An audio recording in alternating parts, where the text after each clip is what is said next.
Good afternoon, everyone. My name is Angela Punmaka, and I'm the designated federal officer for the National Security Commission on Artificial Intelligence. Welcome to all of our virtual attendees this afternoon. Today's NSCAI commissioners will meet to consider the commission's final report to Congress and the President, specifically staff drafted blueprints for actions to accompany the final report. This meeting is being live streamed to allow members of the public to attend the virtual meeting. It is also being recorded and will be posted on our website. As we begin our live stream plenary meeting, allow me to share a few procedural remarks. This commission is an independent presidential advisory committee operating under the Federal Advisory Committee Act and the Government in the Sunshine Act. Today's meeting was announced in a Federal Register notice on Wednesday, February 3rd, 2021. The public was invited to submit written comments to the commission to consider. One comment was received and is considered public, which will be posted along with the meeting minutes. There were no changes to today's meeting agenda as posted on the commission's website. Depending on the time constraints, there may be an opportunity for members of the public to provide written comments or questions to the commission today. For those joining us via the live stream on YouTube, you can provide comments or questions via our YouTube live meeting comments section and via Twitter by tweeting or messaging at AI Commission. With that, I say welcome and call this meeting to order. I will now turn the meeting over to the Commission's Executive Director, Ili Bayraktari, for opening remarks.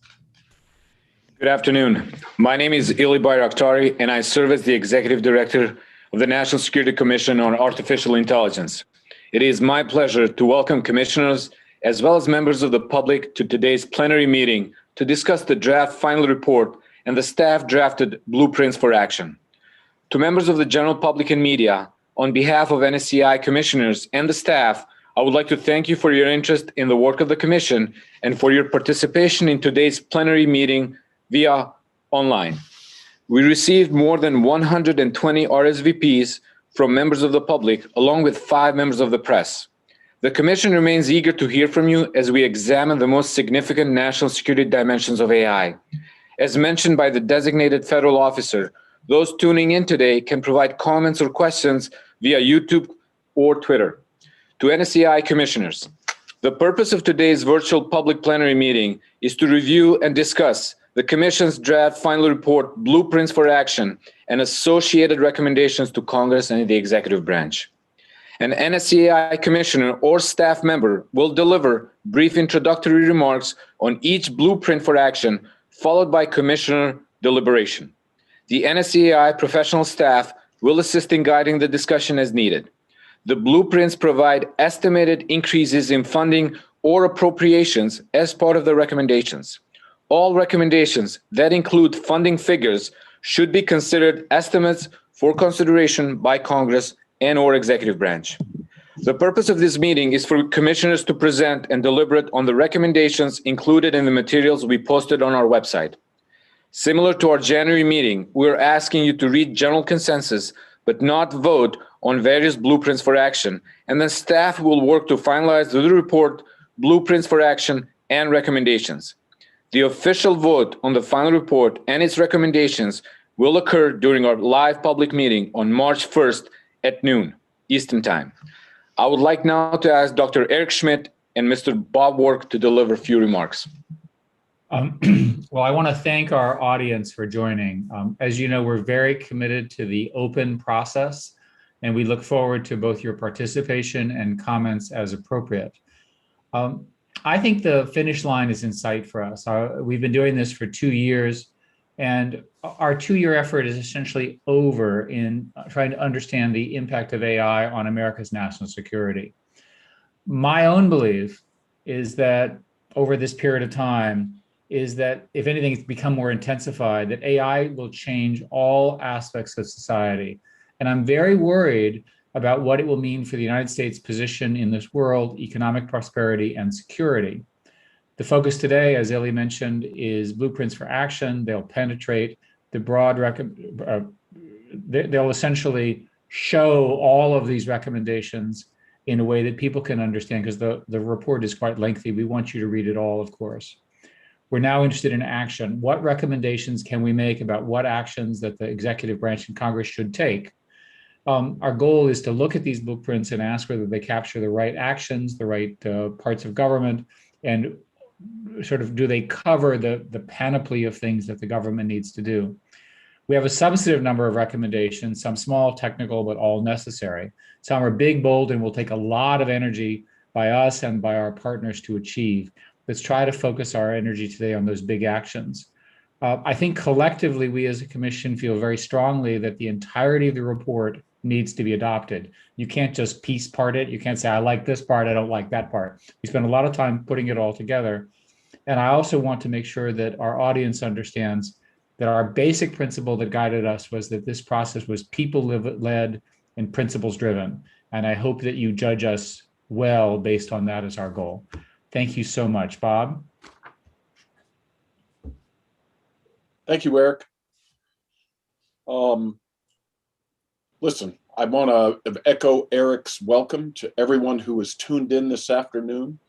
The outside recommendations and questions that we have received have really been helpful and helped us sharpen the report.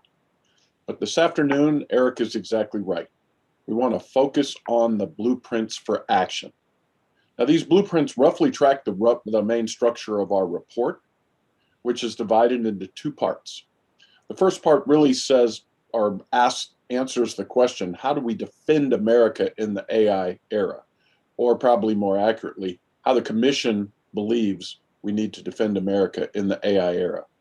And the second part is how to win the technology competition swirling around artificial intelligence and its enabling technologies. In each part, we have 8 chapters, and each of the chapters have a corresponding blueprint. Now, the staff, as Eric said, has done an extraordinary job. You know, they are masters at bureaucratic ninja work, and they have penetrated the government. They have reached out to a wide variety of different organizations, and they've really dove into the technical challenges, all to identify meaningful actions. And we want to sharpen the debate on the big actions this afternoon that are going to be hardest to achieve, the most difficult to enact, and will require the kind of advocacy work our commission can undertake. So I look forward to the discussion this afternoon and ask the commissioners to remain at the strategic level. We really want to make sure we have the big things right, and we can sharpen the little things as we move to the final report. Billy, over to you.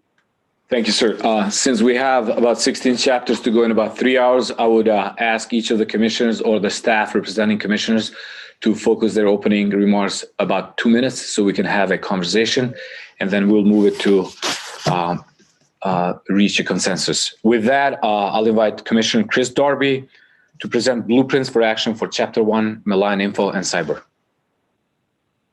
Thank you, Eli. Once again, it's my privilege to be with everyone today to review Chapter 1 and the blueprints to address emerging threats in the era of AI. Chapter 1 highlights 5 exemplar threats in the AI era. 3 of these threats, adversarial AI, data harvesting and targeting individuals, and AI-enabled biotech, are covered in the blueprints for Chapters 7, 8, and 16, respectively. So Chapter 1 blueprints for action, our current topic, cover recommendations to defend against AI-enabled information operations and accelerated cyber attacks. First, to address AI-enabled malign information threats, we recommend that the executive branch should establish a 24/7 joint interagency task force and ops center to oversee government efforts to counter foreign-sourced malign information campaigns. Congress should allocate $30 million per year for this effort.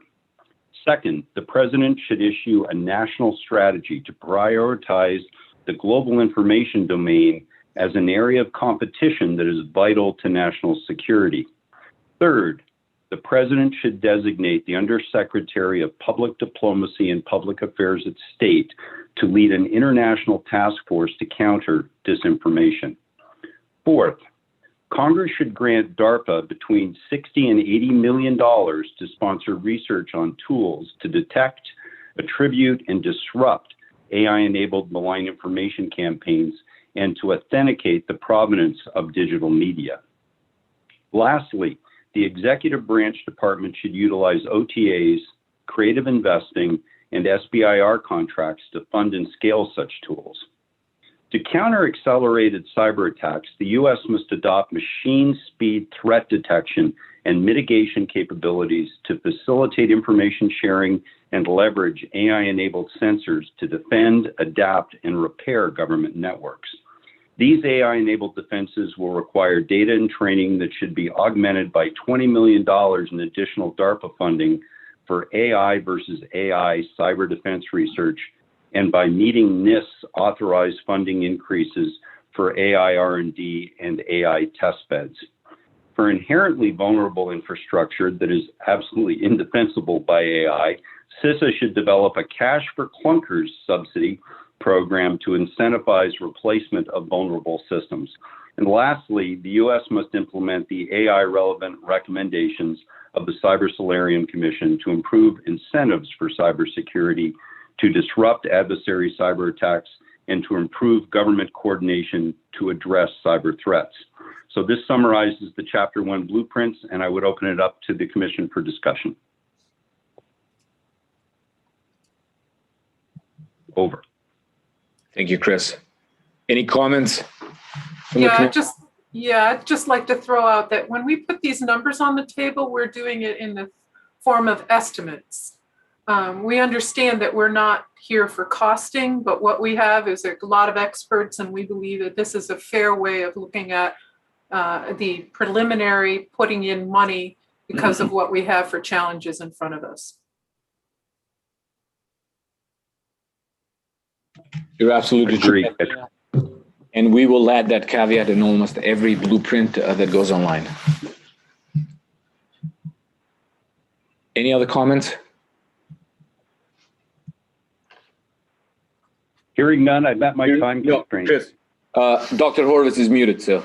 Oh, okay. Yeah, I'd like to suggest that going back to some discussion the commissioners have had, we think deeply on the malign information and communication challenge by reflecting a bit about potential recommendations when it comes to the role of AI technologies and complementary technologies along the lines of media authentication and provenance, including nascent efforts in industry and beyond, and the government's role in engaging and partnering and potentially catalyzing efforts, potentially through a task force. So other comments on that from commissioners?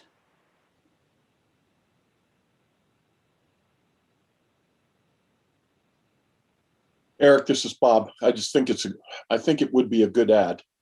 I mean, I know this has been a topic of very, very detailed discussion by all members of the commission, but also subsets of the commission who really are worried about this particular area. So I think this would be a good ad.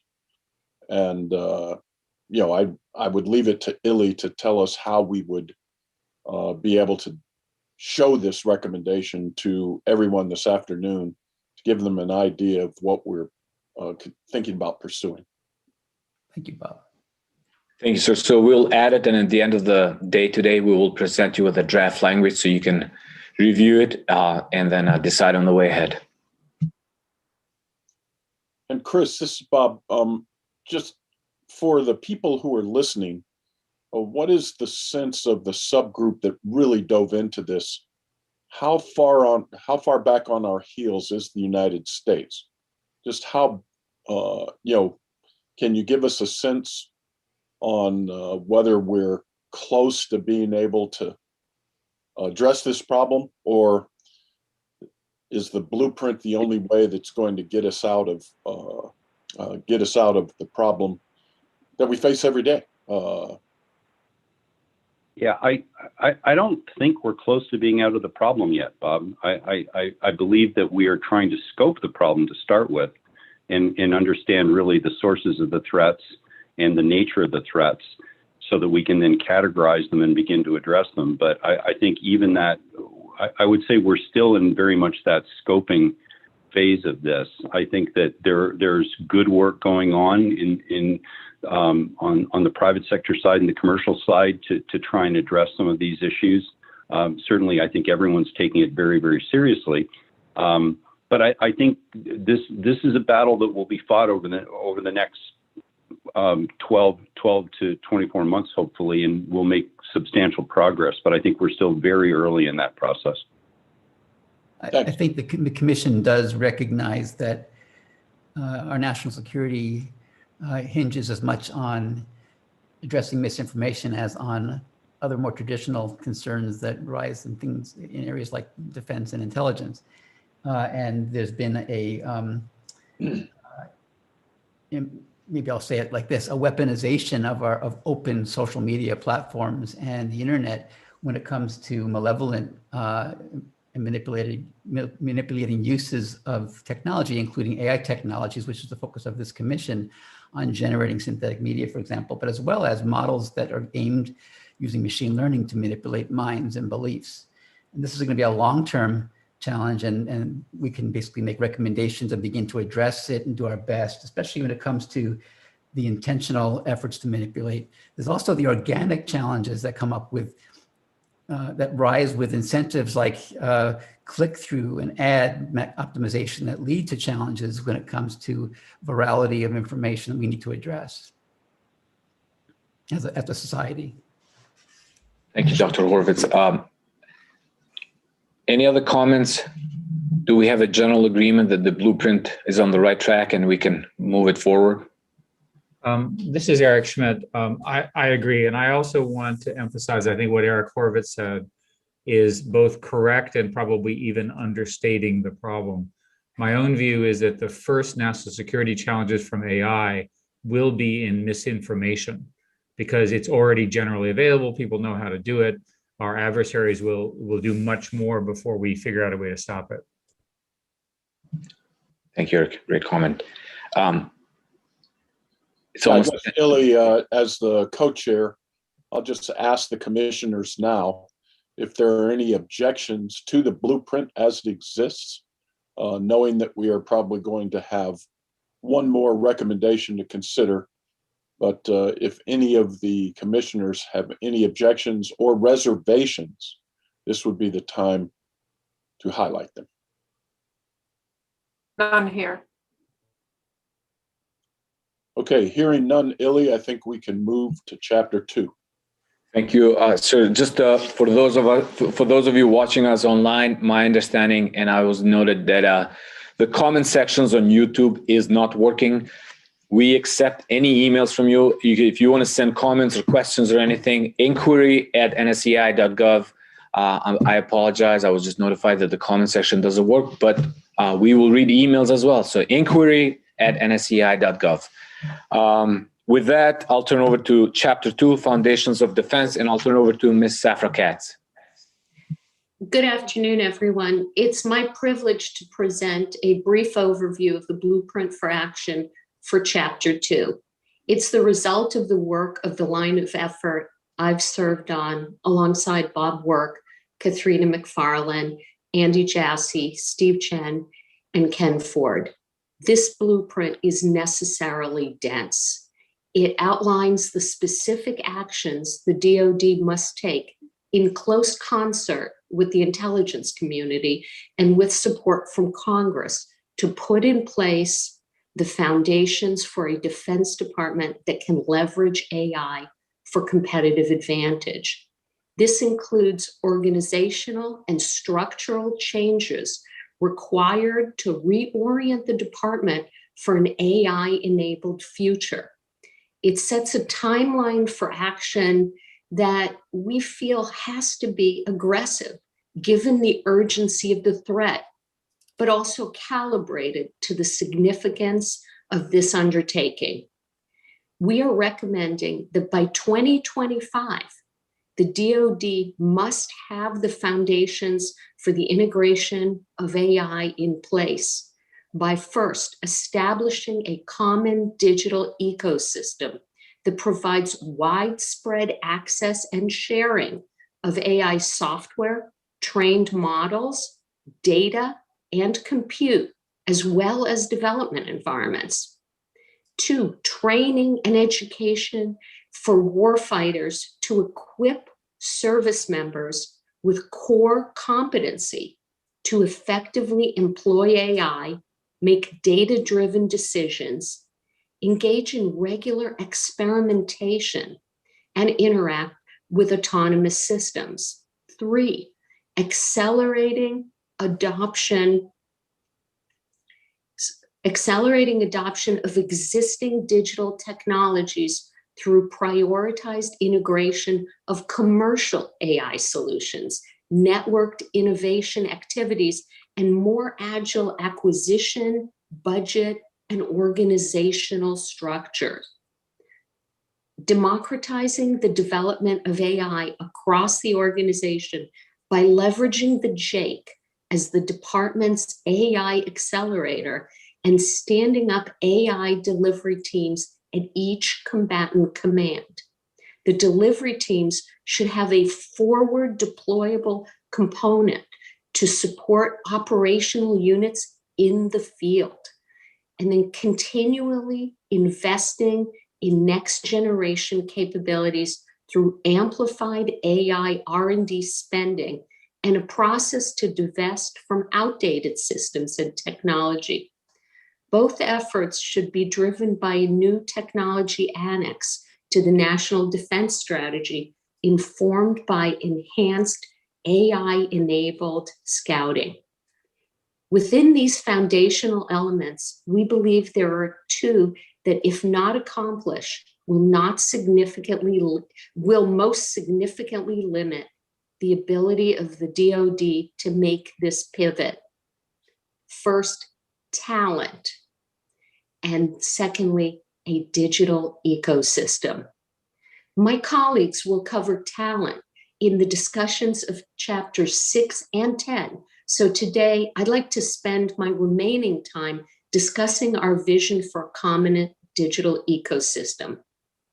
We envision this ecosystem as a federated, multi-layer stack of services that provides on-demand access to data, algorithm, tools, trained AI models, compute, and tailorable development environments. Access through common interfaces, these services would democratize the ability to develop and deliver AI solutions at every level and against every mission set. The ecosystem would be realized by building on and connecting existing resources and Pathfinder effort. It would be governed by adherence to a community-driven open architecture and supported by an evolving reference design.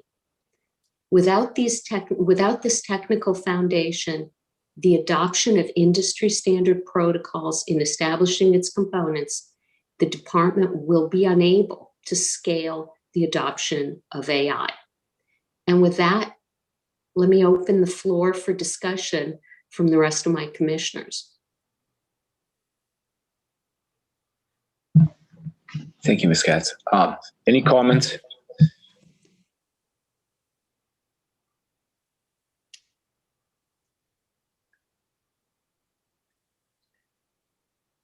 I would just highlight the point that was brought up earlier, that the strong relationships between the multiple chapters, in that we need, the confluence of the technology, the staff, and the vision to actually bring AI to the national security enterprise. And you can't succeed if you're missing any one of those. And so the multiple thrusts are very important. Yeah, one of the reasons I think what Ms. Katz just described is so important is we've seen in the industrialization of artificial intelligence how embedding AI practices within organizations and companies has really helped propel them years into the future compared with their competition. And we have a term nowadays, we talk about digital natives versus digital non-natives among companies as to whether or not they've really updated all their business systems and activities to take advantage of advanced technology. And I think it's fair to say that the Commission does not want the United States federal government to be a non-digital native.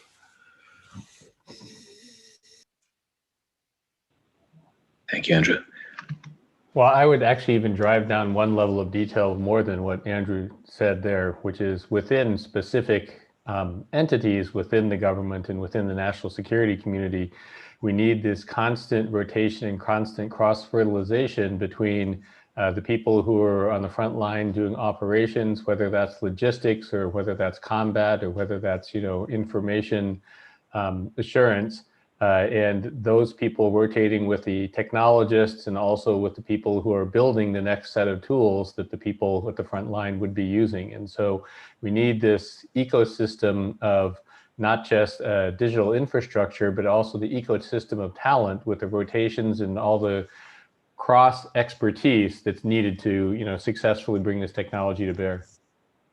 Yeah, from my experience working inside of acquisition in the government, one of the most important pieces is what Steve just brought out, which is the operators understanding the technology well enough to know what to call upon to bring it to bear.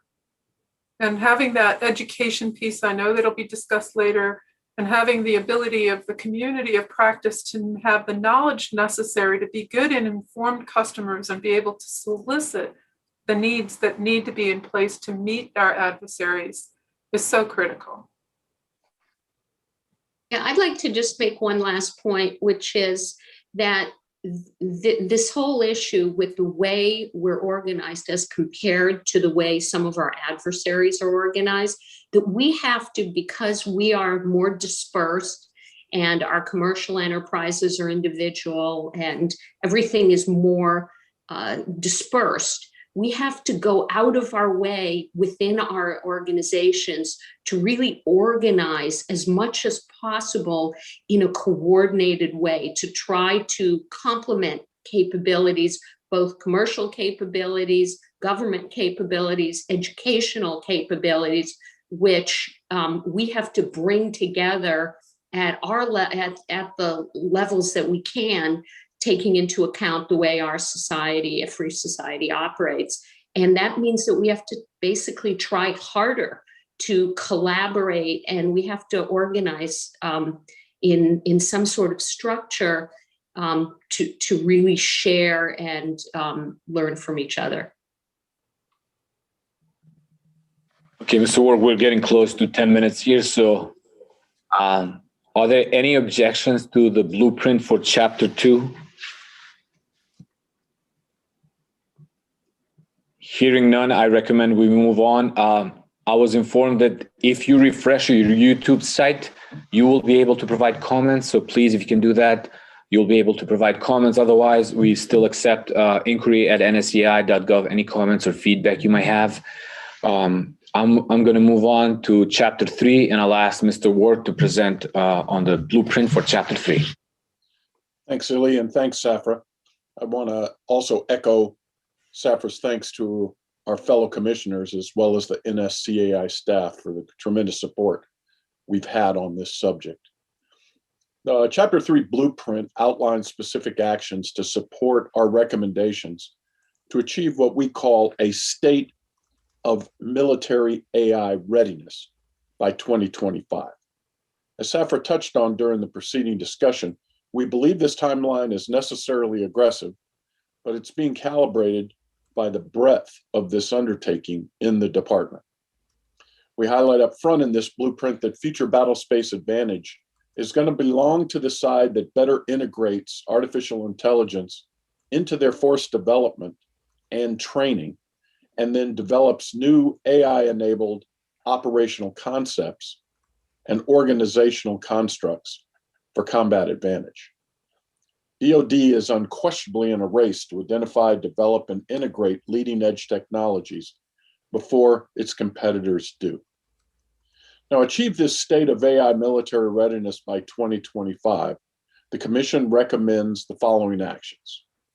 First, DoD has to drive organizational reforms through top-down leadership. Speaking from personal experience as a Deputy Secretary, top-down leadership is vital to accelerate the adoption of artificial intelligence and other emerging technologies in DoD.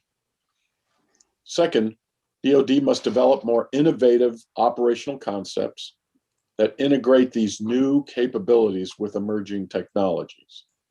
Now, these concepts provide a roadmap for future doctrine, tactics, and capabilities, and they have to be informed by closer teamwork between warfighters and technologists.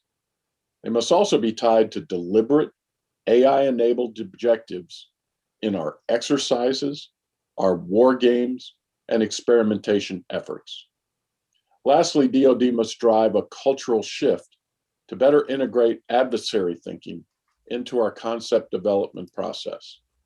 We're trying our best to understand how our rivals are pursuing AI for national security advantage and take that into account. Third, by the end of 2021, the Secretary of Defense should establish AI readiness performance goals to prioritize our near-term integration of AI across the department. We recommend DoD accelerate review of specific skill gaps in AI. And specifically, one of the things we think will provide the biggest near-term payoff is a prioritization of AI into logistics and sustainment systems.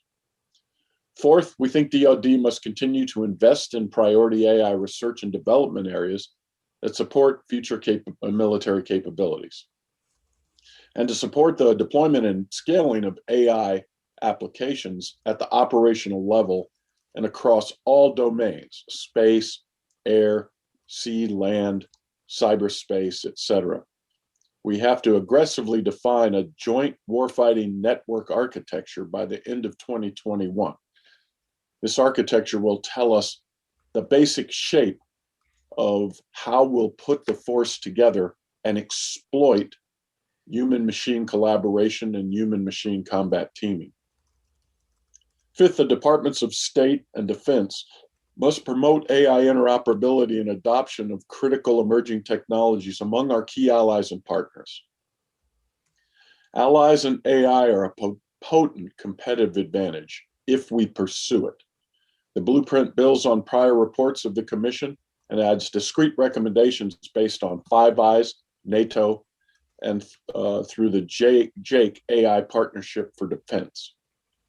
Recommendations also provide a roadmap to further AI cooperation with partners in the Indo-Pacific region and to create a formal Atlantic-Pacific Security Technology Partnership to provide DoD with needed flexibility to conclude agreements and conduct emerging technology capability development with foreign public and private entities. With these recommendations, we highlight specific leadership positions, organizations, and estimated resource requirements to achieve this shift in DoD.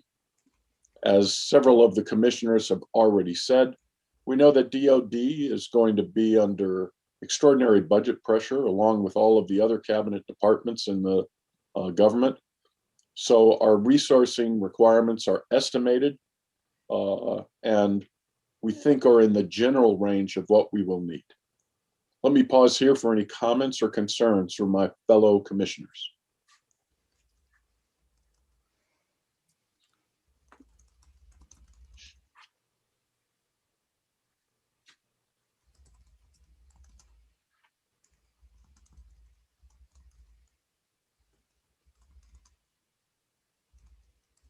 Bob, this is Eric. Because you worked in the DoD for so long, do you believe that these are sufficient with presidential and Secretary of Defense action? Do you think that there's more that needs to be done beyond what we're recommending here politically, more money? What is your actual belief about this chapter? Well, I would have answered that differently 2 years ago, Eric, than now. I believe there is plenty of evidence that the department really is starting to understand how important AI is to their future competitiveness. And there are any number of efforts throughout the department that we can point to which say, okay, the department is really chasing after this now. Now, the mere fact there are other parts in the report, like the Technology Council, the High-Level Technology Council, which will keep track of what is happening, And that will be the constant top-down oversight and pressure that I think will be needed to keep the momentum going. So right now, I'm quite satisfied with the recommendations as they exist now, knowing that they will change shape a little bit over time as we really start to build momentum in this area. I just wanted to re-emphasize one of the points from the previous chapter that Bob also had highlighted, which is really to spur the cycle of innovation. The innovation occurs both at the tactics and strategy that the national defense uses, as well as the technologies and as well as the personnel. And this constant fertilization across those different communities and experimentation, I think, is the key to seeing actual forward progress, because we don't want to understate this. This is really a significant, complete change in the mindset of how we view the national security mission, because it's now people, not people with tools, but people sort of working in concert with this advanced technology and humans in partnership with software to accomplish the mission. And that's really where we're going, and it's a very different view. Mr. Worka, would you use one question comment we got from the audience, since we have about 2 minutes on this topic? The question is from Alan P. via YouTube. He says, could the use of change agents help enforce top-down leadership values and culture? What sort of change would you recommend to be relevant to lower level change, to top-down change? Well, let me take that question, because it points to a really important thing. You have to have both the top-down push, but you have to have bottom-up buy-in and experimentation. And I'll just give two examples. Eric Schmidt and I visited Special Operations Command, and we were given a brief on how the combatant commander in Special Operations Command is saying, look, I understand how AI is going to help me in the malign information fight. I understand how AI is going to help me do mission planning that prevents inadvertent engagements and reduces collateral damage. And then we visited the JAIC, and we were surprised to hear that the JAIC, the head of the JAIC, the director, Lieutenant General Groen, said the JAIC now has 130 requests for help from COCOMs.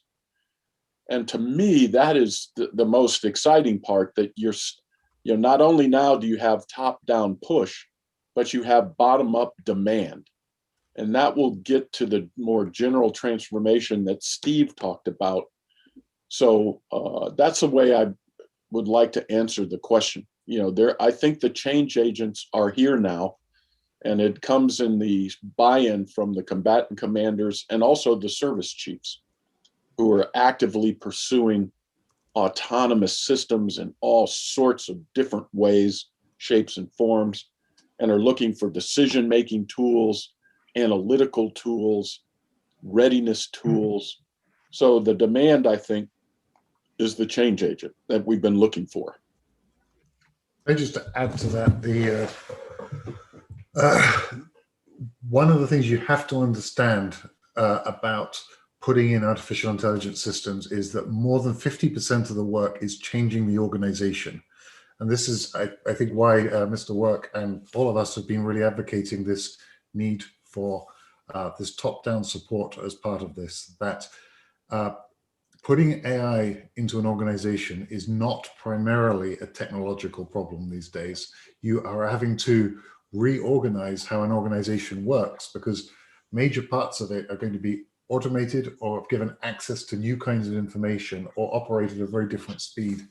And so you need all the courage that a true leader has in forcing a organization which is currently comfortable operating in one way to move to a new mode of operation. So I'd like to add to what both Andrew and Bob Work said, and that is that not only is it an issue of culture, but when we went out on our sensing and collecting of information with the staff engaged and the commissioners engaged, we heard a lot of pushback related to impediments, either real or presumed, that we have addressed in this framework. In other words, we've talked and mentioned that tools like for TEVV, test evaluation and validation, need to be established and advocated for that. We've talked about the principles of how to impose ethics and values that we as a nation have in our conduct on those tools and given meaningful methods to do that. So as many of the impediments that we had heard over the last almost 3 years now, it's hard to believe, we've put into the report, to the best of our abilities, methods to undo or activate or build upon.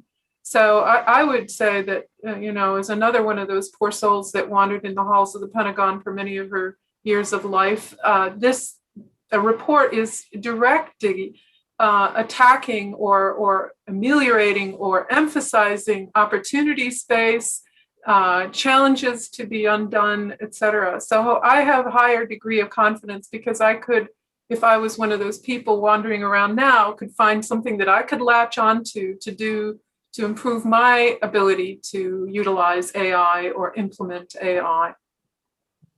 Thank you, Katharina. We're over time on this chapter, so I would ask if anybody has any objections with the blueprint as is. Hearing none, Mr. Work, we'll take that for action. And then any other comments you want to add, Mr. Work? Well, do you want me to go right into chapter 4, Illy? Yes, please. All right, everyone. Chapter 4, we originally did not intend to have a separate chapter on autonomous weapon systems and the risks associated with AI-enabled warfare.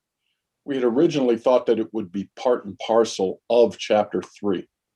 But it turned out that the discussions around this area were so intense that the final report really, this is a chapter, and it has turned out to be the longest chapter of the final report, despite being focused on this relatively narrow topic in the broad expanse of all of the AI judgments and things we talked about.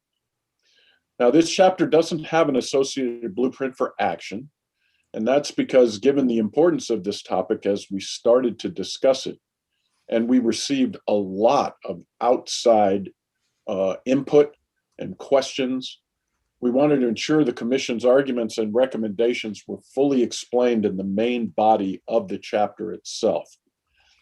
So the final report of chapter 4 really does blend the narrative aspects of the other chapters plus a blueprint, because it specifies what actions we think are necessary and the agencies we think are responsible for specific actions. And these are levels of detail that are traditionally reserved for annexes and appendices. And it also points to other chapters within the report for additional recommendations on key topics. Katharina mentioned TEVV. So it mentions the chapter 7, which have their own, and chapter 3 for organizational changes, which Safar just covered. And both of those have their own blueprints for action. Now, having spent a significant amount of time discussing this issue, here are a couple recommendations. And the first one is very, very important. And we're going to state this as many times as we need to. We recommend that the United States clearly and publicly affirm existing U.S. policy that only human beings can authorize employment of nuclear weapons, including such a statement in the next U.S. Nuclear Posture Review, which I think most people know has been ordered by President Biden and will be conducted by the department in the next couple of months. We believe we should seek similar commitments on this from both Russia and China. Second, we want to establish venues to discuss AI's impact on crisis stability with both Russia and China. For example, an AI system that might be able to order a preemptive attack. That could impact crisis stability, lead to things like flash wars. We talked about a lot of this inside the commission. So we recommend establishing venues to discuss this very specific question of crisis stability to make sure that AI doesn't destabilize the national security environment. Third, we want to jointly with US allies develop international standards of practice for the development, testing, and use of AI-enabled and autonomous weapon systems. We are not, and we do not think it is in our interest right now to pursue a preemptive ban, but we need to jointly discuss with our allies and develop international standards for the development, testing, and use of these type of weapon systems. We also want to research, the fourth recommendation is to research technical means to verify compliance with AI-related arms control agreements. I would just mention that CSET, the Center for Emerging Technologies, Security and Emerging Technologies, one of our commissioners, Jason Matheny, leads that. And they just published a report on how AI-related arms control agreements might be formulated, and I'd recommend it to everyone listening. So I'll now open the chapter up for discussion among the commissioners. So Bob, this is Eric. There is a subtlety in the language about human control over these systems. And I know you have been pushing very hard that we don't want these systems to be completely automatic weapon systems, because that could lead to preemption, surprises, destabilizing. Can you state the exact language that you think should govern, and I think it's now in the report, over human control, appropriate, I think the word is appropriate human control. Can you just state it for the record? Certainly. Again, another led to deep discussions. And where we come out is a lot of people outside the department believe that the department's own policy, Department of Defense, is that you must always have a human in the loop or on the loop for these systems. And we actually say, no, that's not quite correct. You need those type of control regimes are discretionary, depending on the mission of the weapon, how it's going to be used in combat, and whether you need heightened control. We believe that the general formulation that the department has adopted, that these weapons should be developed and operated to maintain appropriate human judgment over the use of force.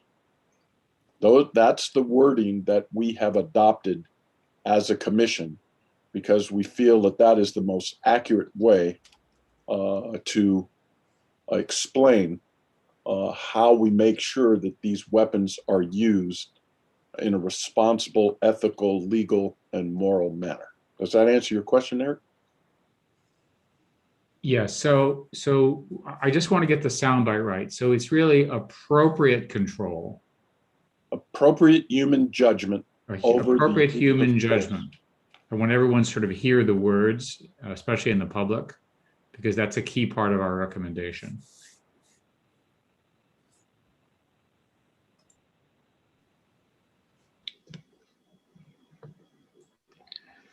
Thank you. I could take another question from the audience, if that's okay with you, Mr. Ward. Sure. I think Alan P, again, on chapter 4, he's asking, would you recommend AI automated weapon systems be classified or public information? ? Such knowledge could result in civilian productivity loss and lesser participation due to fear or conflict. So is the question whether we should classify whether or not a weapon system has autonomous functionalities? Yeah, I think that's how we put it.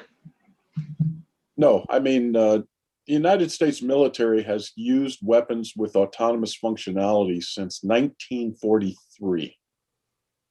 The first weapon with autonomous functionalities was an air-delivered, they called it a mine at the time for deception reasons, but it was an acoustic homing torpedo that once dropped in the water could autonomously hunt down a German U-boat and sink it.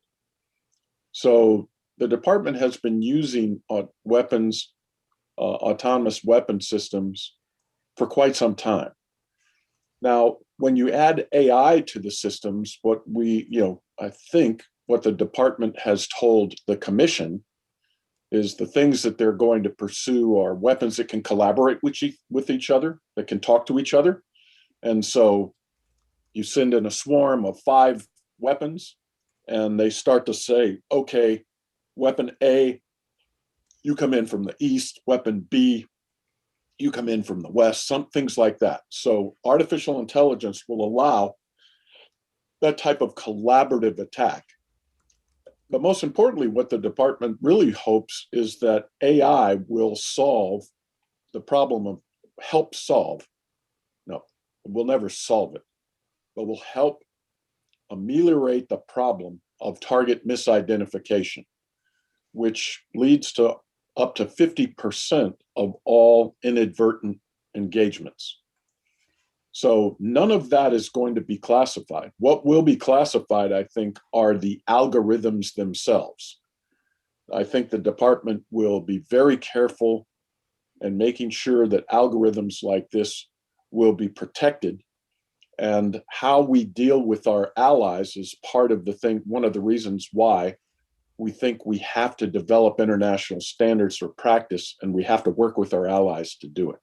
So it's kind of a long answer to the question. I hope I got to the point. I'd like to add to your comment, Bob, just for the narrative to be understood clearly. If you read our full report, inside of some of the chapters, you will see how to develop confidence in the application of AI. How do we validate and verify AI is safe and meets our ethics, norms, values? That is a very important piece of what you're talking about. In the department, having been a person who built missiles, et cetera, we have a very rigorous process that we go through to validate it performs as intended. There is no suggestion that we would lose that. And this whole concept of how a human interacts with a system is a piece that threads throughout the entire document. So hopefully that will help you. Yeah, I think Katerina brings up a good point. Every time we develop a weapon, there is a separate legal review of the weapon. Does the projected mission of the weapon, is it consistent with international humanitarian law? Is it consistent with DoD policy? There is a separate legal review in the development, and then there are separate legal reviews in the field when you're utilizing the weapons. There's a staff judge advocate who is telling the commander, look, you can't use the weapon for this because the risks of inadvertent casualties is too high. So like Katerina says, there's a very, very, very detailed institutional apparatus to make sure that when we build these weapons and employ them, they're used ethically, legally, and morally correct, consistent with our values. On that topic, Bob and Katerina, as we point out in our chapter on lethal autonomous weapons, while we are confident in the U.S. institutional apparatus around weapons, including autonomous weapons and semi-autonomous ones, to be aligned with law of armed conflict, among other constraints and goals around ethics and responsibility for our armed forces and DoD, other nations may not be, and therefore it's we need to reflect about actions we can take, including diplomatic actions and agreements around crisis stabilization and crisis instability that might come from the interaction of other systems with our systems that we don't understand in advance, as well as the behavior of other nations when it comes to autonomous weapons. You have some comments, Bob, on that? Thank you, sir. In the interest of time, can I ask you if you agree that because of the importance, most of the blueprints on how and what to do with this chapter should remain in the main report as we intended. I'm seeing head nods and thumbs up. So without any opposition, thank you, Mr. Work. I'm going to move on to the next chapter, which is chapter on intelligence. And I'm going to ask staff member Mike Jackson to represent on behalf of Dr. Jason Matheny. Thank you, Illy, and good afternoon, everyone. First, I would like to acknowledge the commissioners who have led the work on AI and the future of national intelligence, including Safra Katz, Andy Jassy, Bob Work, Katarina McFarland, Steve Chen, Ken Ford, and Jason Matheny. I would also like to thank my teammates on the staff, David Kumushiro, Christopher Rice, and Courtney Barno. Commissioners, after your feedback during our last plenary, we have updated this chapter. We have reviewed the timelines and sharpened the recommendations for what can and must be done by 2025 for the IC to adopt AI-enabled technologies at scale and to maintain its strategic advantage in a technological competition with near-peer competitors.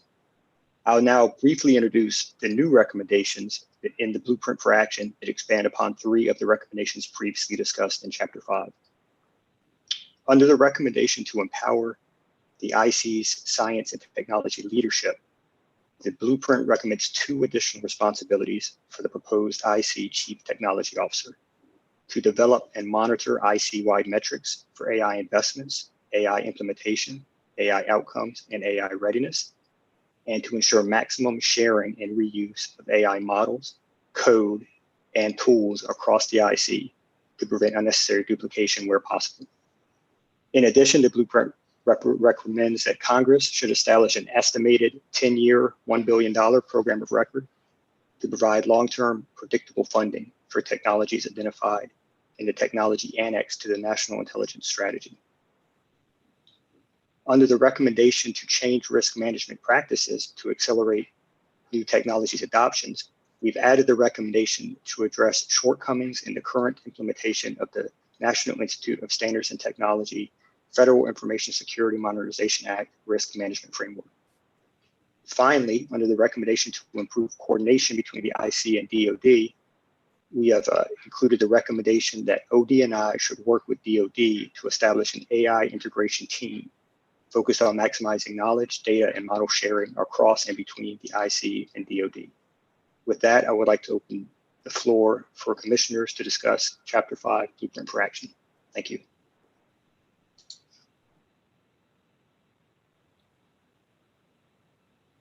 I'd just like to say that these mirror what we recommended for DoD, that they're in concert with it, and that people should look at it as not a disparate element inside the framework of this report, but rather to emphasize and highlight the unique nature of IC's mission, but complement it with the same types of organizational change, leadership, and tools.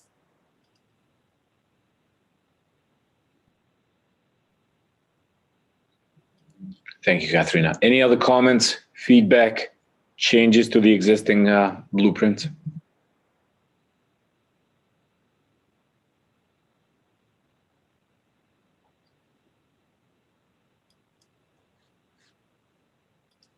If there are no other comments, I would like to use the opportunity to ask a question posed by one of our friends of the commission, Joe Bartlett.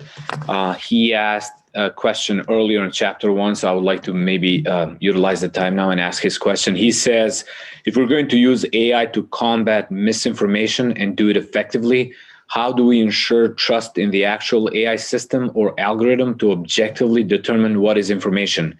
In other words, how are we going to ensure that viewpoints and opinions are not being suppressed by those building out the algorithm that may have a different opinion?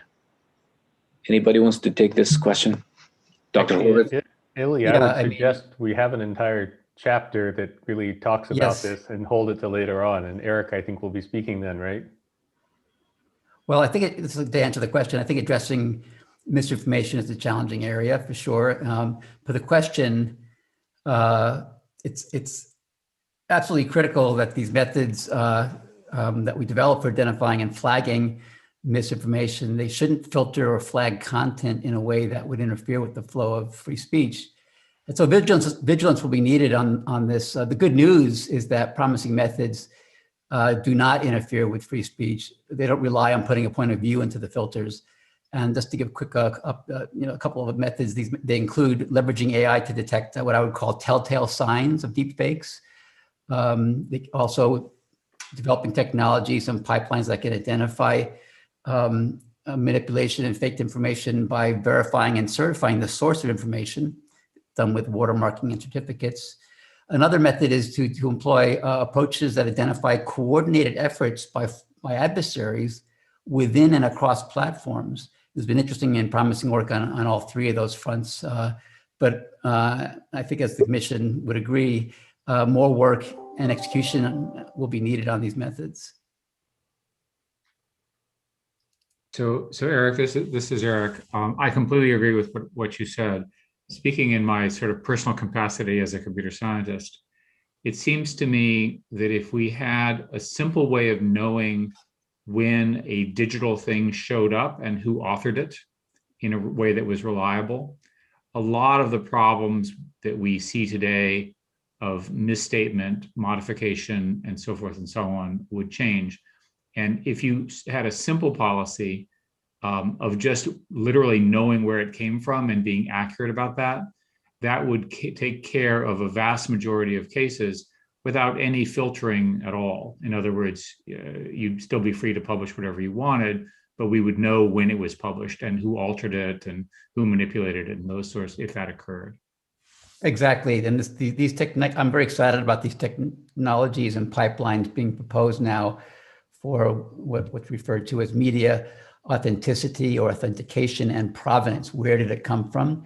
Going from the photons on the light sensitive surface of cameras to the pixel on your screen. Yeah, I don't think we can. I want to be really cautious that we don't come across as making the statement that we can have computers identify what's false information or deliberately misleading information. We probably, for a long time, will be able to do this for physical things like images and acoustics. The question of spreading misinformation to alter a country's policy, that's really, really hard. And I do not believe there's any technology out there which currently will happen. And I very much doubt it will be based on a system which actually tries to work out whether something's true or false. And we have to recognize, for example, that it's pretty easy to have an automated system to push one agenda or another that is entirely based on providing true information, but focusing negative true information in one direction and positive true information in another direction, for example. So please don't take this this desire to use technology for helping in the war against misinformation to imply that we believe that artificial intelligences will be able to be arbiters of what's true and false information.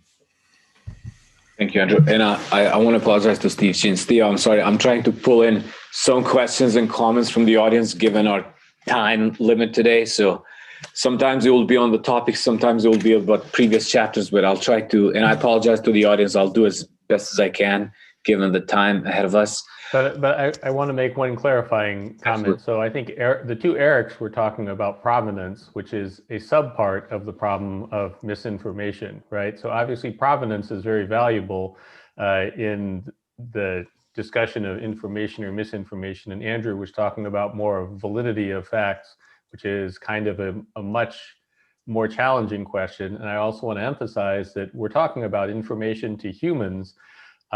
This problem also exists when you have autonomous systems talking to each other, both the provenance of data question and the validity of information question. And that's one of, I would say, the big challenges of AI as we go to large-scale multi-agent systems working together. They have to have the correct supervisory and interpretive abilities to know when, for example, another AI system has been compromised. And that's one of the long-term challenges. And this includes having uncertainties and acting under uncertainty when you can't tell for sure.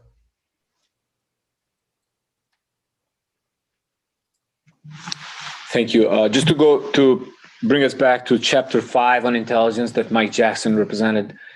If there are no objections from any of the commissioners, I'll move forward with the blueprints for action. So I'll pause here just to see if there are any objections there. Hearing none, we'll turn over to Chapter 6 now, and I'll ask Dr. Josemarie Griffiths to present the blueprint for action for this chapter.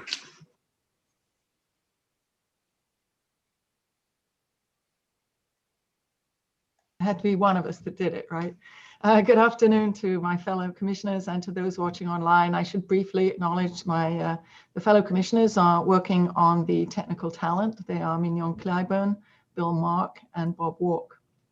During our last plenary session, we discussed the government's pressing need for a workforce that's prepared to buy, build, and use today's digital technology, and my firm conviction that incremental measures, while helpful, will not be enough to fix the government's technical talent deficit.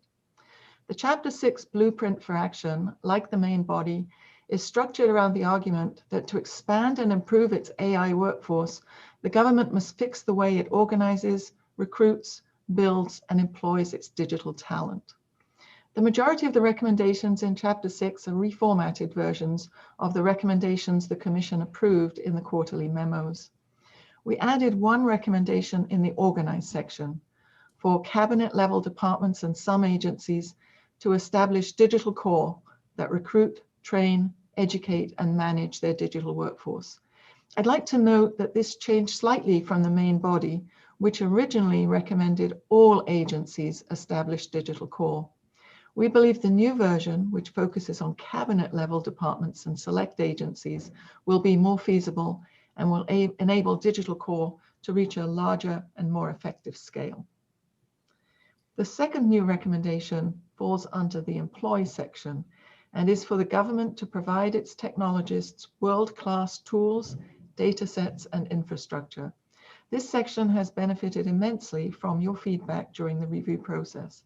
It's also connected both in conception and through notes in the text to Chapter 2's recommendations about infrastructure.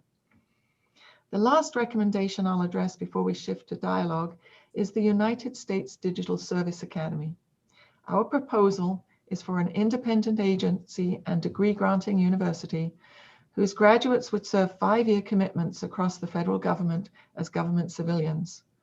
USDSA would be a single brick-and-mortar university that would partner with other universities and the private sector through internships, exchange programs, and hiring adjunct faculty.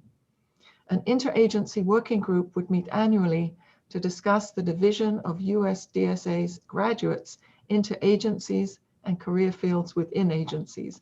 This would ensure that it meets the interagency's demand for graduates and that each graduate would be employed. So thank you, and I look forward to our conversation about these recommendations and the rest of Chapter 6 blueprints. Thank you, Dr. Griffiths.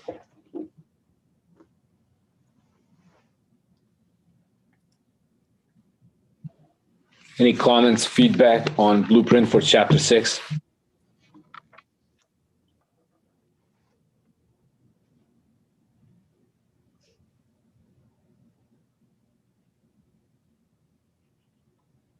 Hey, Billy, I guess I would just like to echo what Jose said. You know, incremental measures, while helpful, are not going to be enough to improve or solve the government's technical talent deficit. I think I can speak for all the commissioners when we said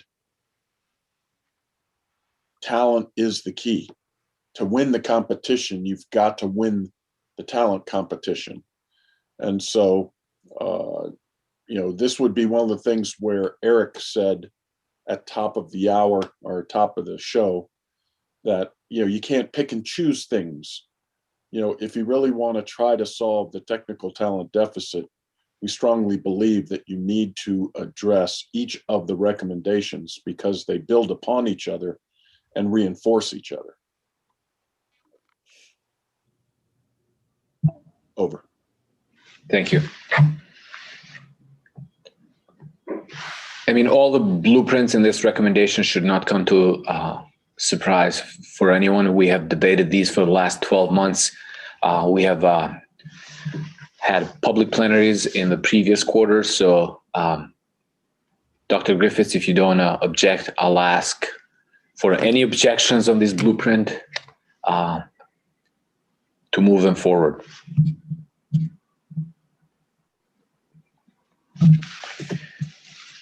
Hearing none, we can move to Chapter 7 on justified artificial intelligence, and I'll ask Dr. Eric Horvitz to present the blueprints for action. Thank you, Illy. So I'm Eric Horvitz, the chair of the Ethics and Responsible AI line of effort. I'd like to acknowledge ongoing insightful input and feedback from all of my fellow commissioners and the impressive commission staff that have been dedicated to this line of effort on the important issues we address in these chapters. Chapter 7 recommendations are the result of our work over the past year to equip departments and agencies that are critical to national security to responsibly develop, acquire, and field AI tools and systems. The Commission stressed from the start that addressing our responsibilities around the development and deployment of AI technologies is critical to get right. As we noted at our last plenary session, the Commission produced a framework to guide the responsible development and fielding of AI across the national security community of agencies.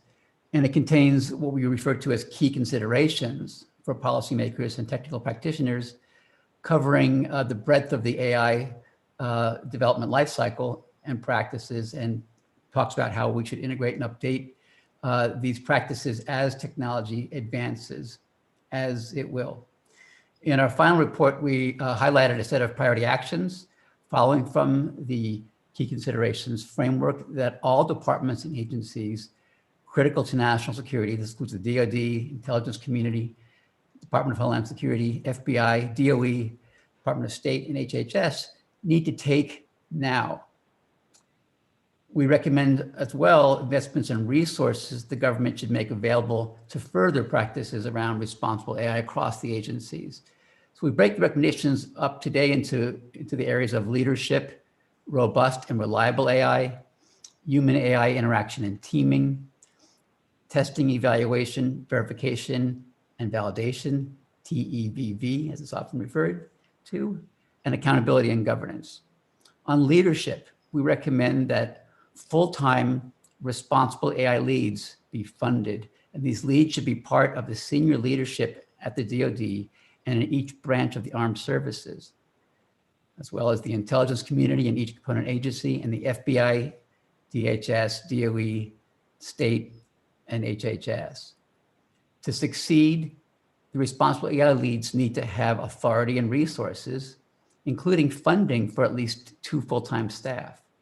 Second, we recommend that the National AI Initiative Office, recently stood up, should create central informational and consultative resources for agencies, including a standing body of multidisciplinary experts and a forum for the sharing of best practices on responsible AI issues.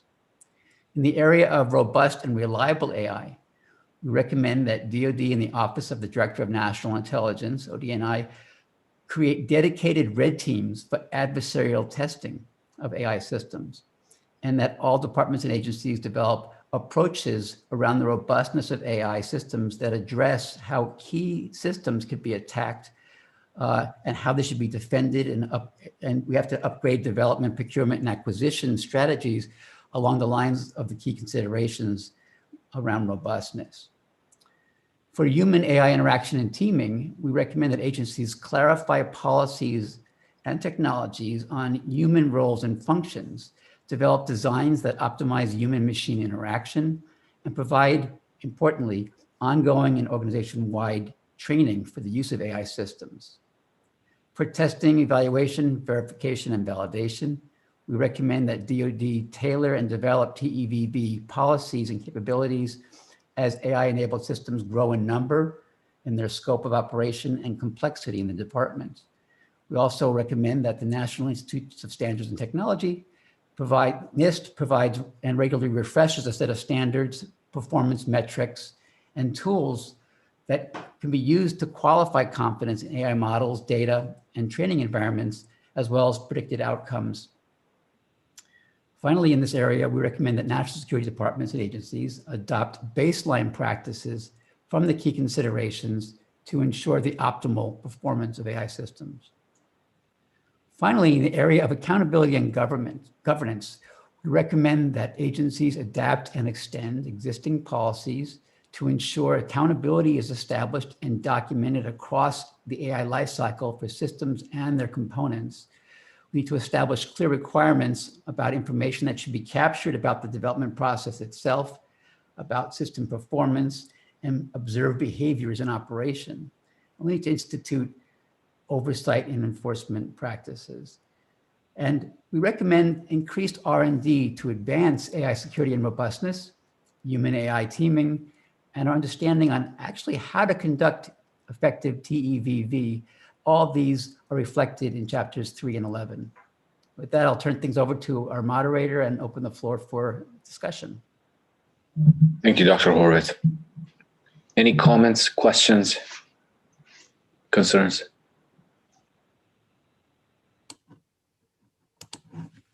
Hi, this is Andrew Moore. First, I want to say this chapter is really important, and the thoughtfulness which went into it, I think, is one of the highlights of the whole report for me. And I want to thank Dr. Horowitz and the whole team for the careful work on this chapter. The question I had for you, because I didn't see it addressed in these comments, but I know you've thought about it carefully, is something which we're all facing in the AI industry, which is specifically around fairness and de-biasing decisions of artificial intelligences. And both your and my and many other organizations are working very intensively on technologies to support that. You didn't mention it explicitly here, but is this part of the sort of detailed recommendations to look for ways in which, for example, an AI system might be mimicking the biases that exist in society today? Yeah, so we'll get to some of these topics in the next section, which I'm also on for, chapter 8. But to prefetch, we mentioned in our documents in the main report as well that key issues around fairness are above and beyond algorithmic, in that we need to, as a society and as organizations, define and assert what we mean in any particular setting or use case, what we mean by fairness first, and be transparent and clear about that with buy-in from stakeholders. Once we have a definition, because you can have several definitions at odds with one another that different sectors might say, that's what I mean by fair. But once we have an agreed upon and transparently exposed definition of fairness, the rest is challenging but easier. So I'd like to, so it's important to point out that, what's algorithmic and what's AI and what's societal and what's the interface. And we try to do a good job at pointing that out in our sections and chapters. On the algorithmic side, once we have a definition of fairness and an objective function, there are tools, some are quite powerful, coming to the fore in the private sector, as well as in academia, that would enable visualization and understanding and an updating of systems to resonate and align with the definition of fairness.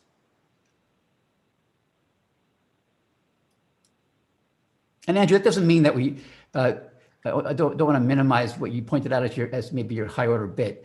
Data that can be collected and sampled organically from our society tends to bring with it all sorts of biases that come from hundreds of years of history that are implicit in the data, sometimes need to be looked at very carefully. And so these tools going from definition of fairness to exploring what AI systems actually do will be very important. Yeah, we're on the same page here, but I want to include on that same page the fact that I think we both agree that it is still really hard. That is not the case that we're going to see a shrink-wrap solution to deal with fairness emerging, and experts are going to have to work on this very carefully. But what I wanted to mainly check is when we're looking at the performance of an AI system and checking whether it's meeting its objectives, that we are including the prevention of Absolutely. Unfairness in the world. And I should point out that we actually have legislation, we actually have regulations in certain sectors about what's legally unfair. And we certainly have to make our systems consistent with existing regulations.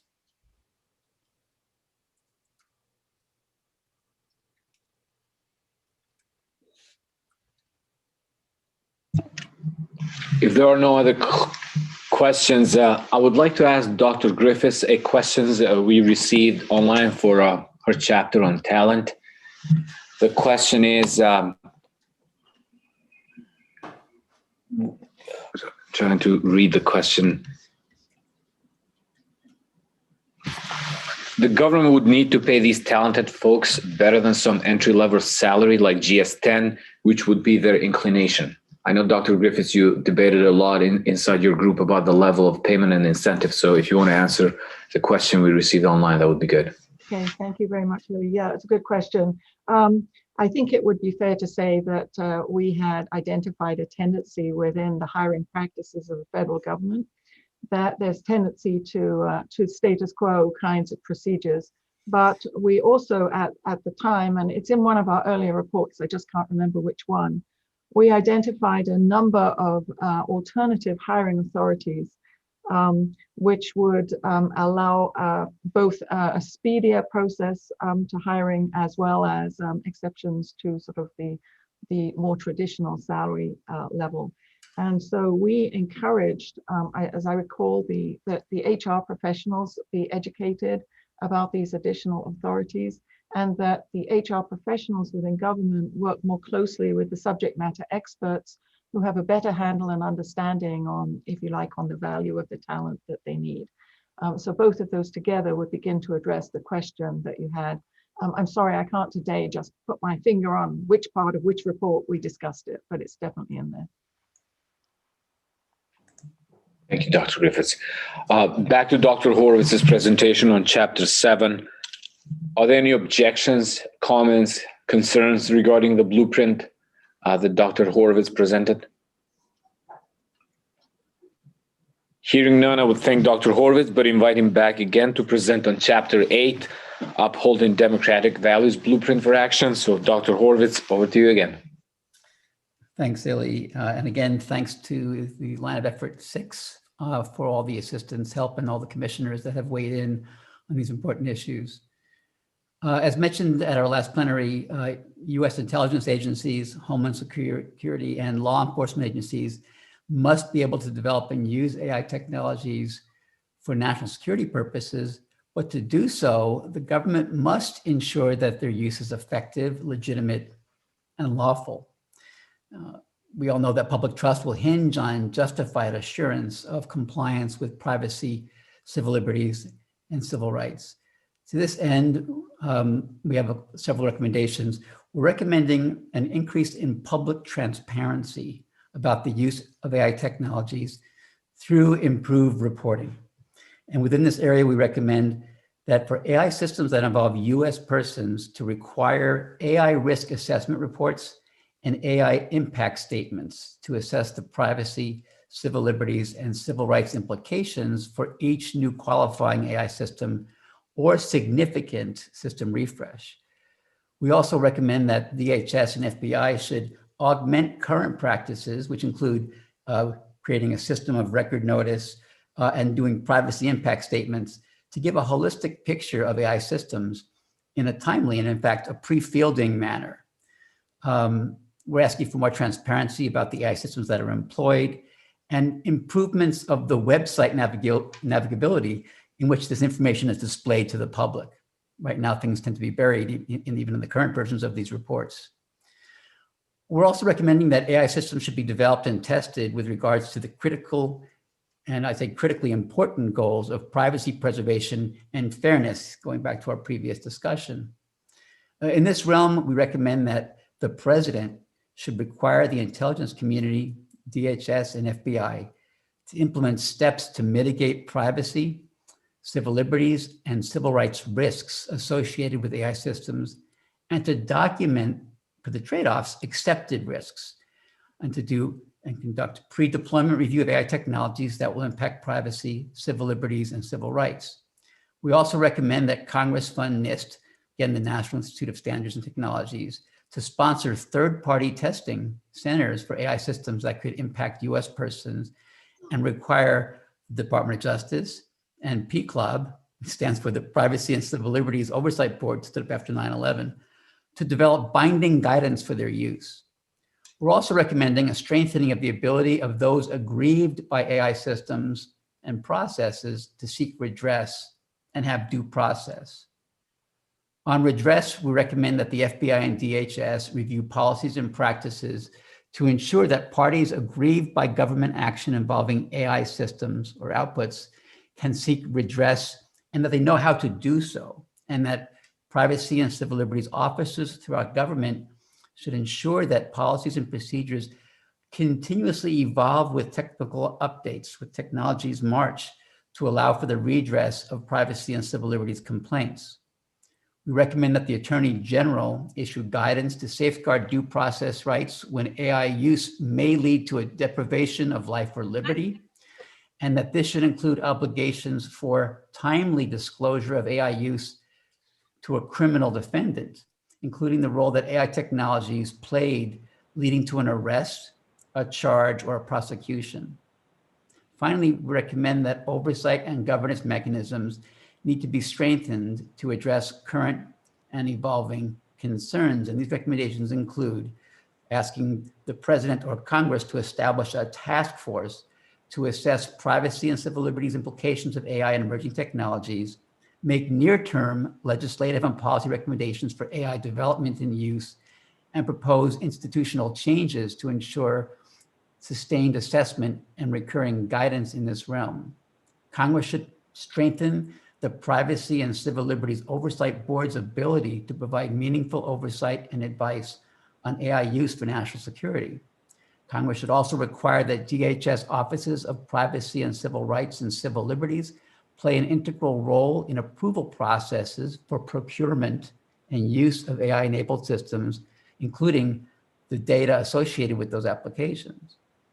Further, DHS's new AI Coordination and AI Advisory Council should include privacy and civil rights and civil liberties officers. And finally, the President should require stronger coordination and alignment among oversight and audit organizations by creating an interagency working group focused on oversight and audit. And with that, let's open up things for discussion. Back to Illy. Thank you, sir. Any comment, questions, concern from the commissioners?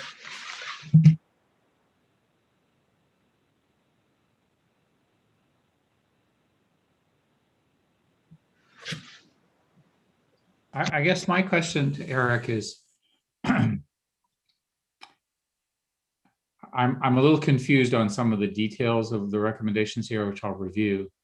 What are the ones that are the most likely to be controversial or important in your view? In my view, many of these recommendations, so I think this chapter is probably one of the most important chapters of our report when it comes to uses of AI systems in national security, especially when it comes to the domestic efforts on security as well as the international efforts on foreign intelligence. And therefore, my biggest concern would be, do these recommendations have teeth, and will the execution of them lead to actual powerful new culture? So when we ask, for example, for a responsible AI representative in agencies, will that person or organization under that person be truly empowered to do what they need to do, to be aware and to advise and to work with other, in a cross-agency work with other officers in the same role? That's a concern that I have. So that's the way we talked about how to really fund these folks so that they actually are not a named title on top of another title, for example, in an organization. I think it's going to be really important to update the standards of practice on systems of record notices and privacy impact assessments. These are existing tools and requirements, but we don't think they've been updated for the modern era of AI systems and the data they require, for example. To me, when it comes to the most likely executed aspects of recommendations, taking existing practices which are aligned with what we're asking for, but making sure they're updated to work in this new realm of technology innovation around AI will be important and also doable. So I think that's why we mentioned this quite early in our set of recommendations here. I think it's also going to be really important and we go into details on this, to have some agency or entity. And we looked at the Privacy and Civil Liberties Oversight Board that was set up after 9/11 and spoke to representatives familiar with that board to understand how to generalize its scope and its activities to include questions and issues around the potential civil liberties challenges with AI systems in different uses for national security. And so we're asking for a revision of the scope, and as well as to think through the standing up of a new kind of task force that can consider these issues for the nation. So I think those are the most important things, but I think all the recommendations are quite important in terms of addressing how systems, given the evolution of this technology, can continue to be aligned with our assurances and our policies as a nation around privacy, civil liberties, and civil rights, because we will be seeing incursions potentially, or risk of incursions into these areas with these new systems. Just to follow up, do you think the primary concern is that these systems naturally scoop up a lot of data, and that data can be either incorrectly used or not understood and misused in such a way that violates basic principles like privacy? Is that a primary concern, or is there a different primary concern? I think data and its use, especially systems that might show various kinds of bias, when it comes to high stakes decisions like criminal justice and law enforcement, can lead to unfair application of law, for example. And that definitely that's a concern. Another concern is reliance on automation more generally. So if we don't have perfect systems and they have a false positive and false negative rate, how do we have redress? How do people know when they could, or how to react to a system that made a recommendation that had important implications for their lives, for their liberty? You know, in medicine, we have ways to grapple with, even though it's challenging, with a false positive diagnosis or a false negative on a diagnosis, to miss something, for example. We don't necessarily have the right redress and culture in place and and mechanisms in place for dealing with a false positive and false negative in criminal justice. These things need to be thought through deeply. This is why we're asking for a task force. If I could add to what you're saying, I think it's important to understand the underlying thesis here is that we need to have technical people involved in this process that understand. So in the world of engineering, when we do the work, it's typically lawyers who get to decide based on language. And in this particular case, we need to have a mix of both.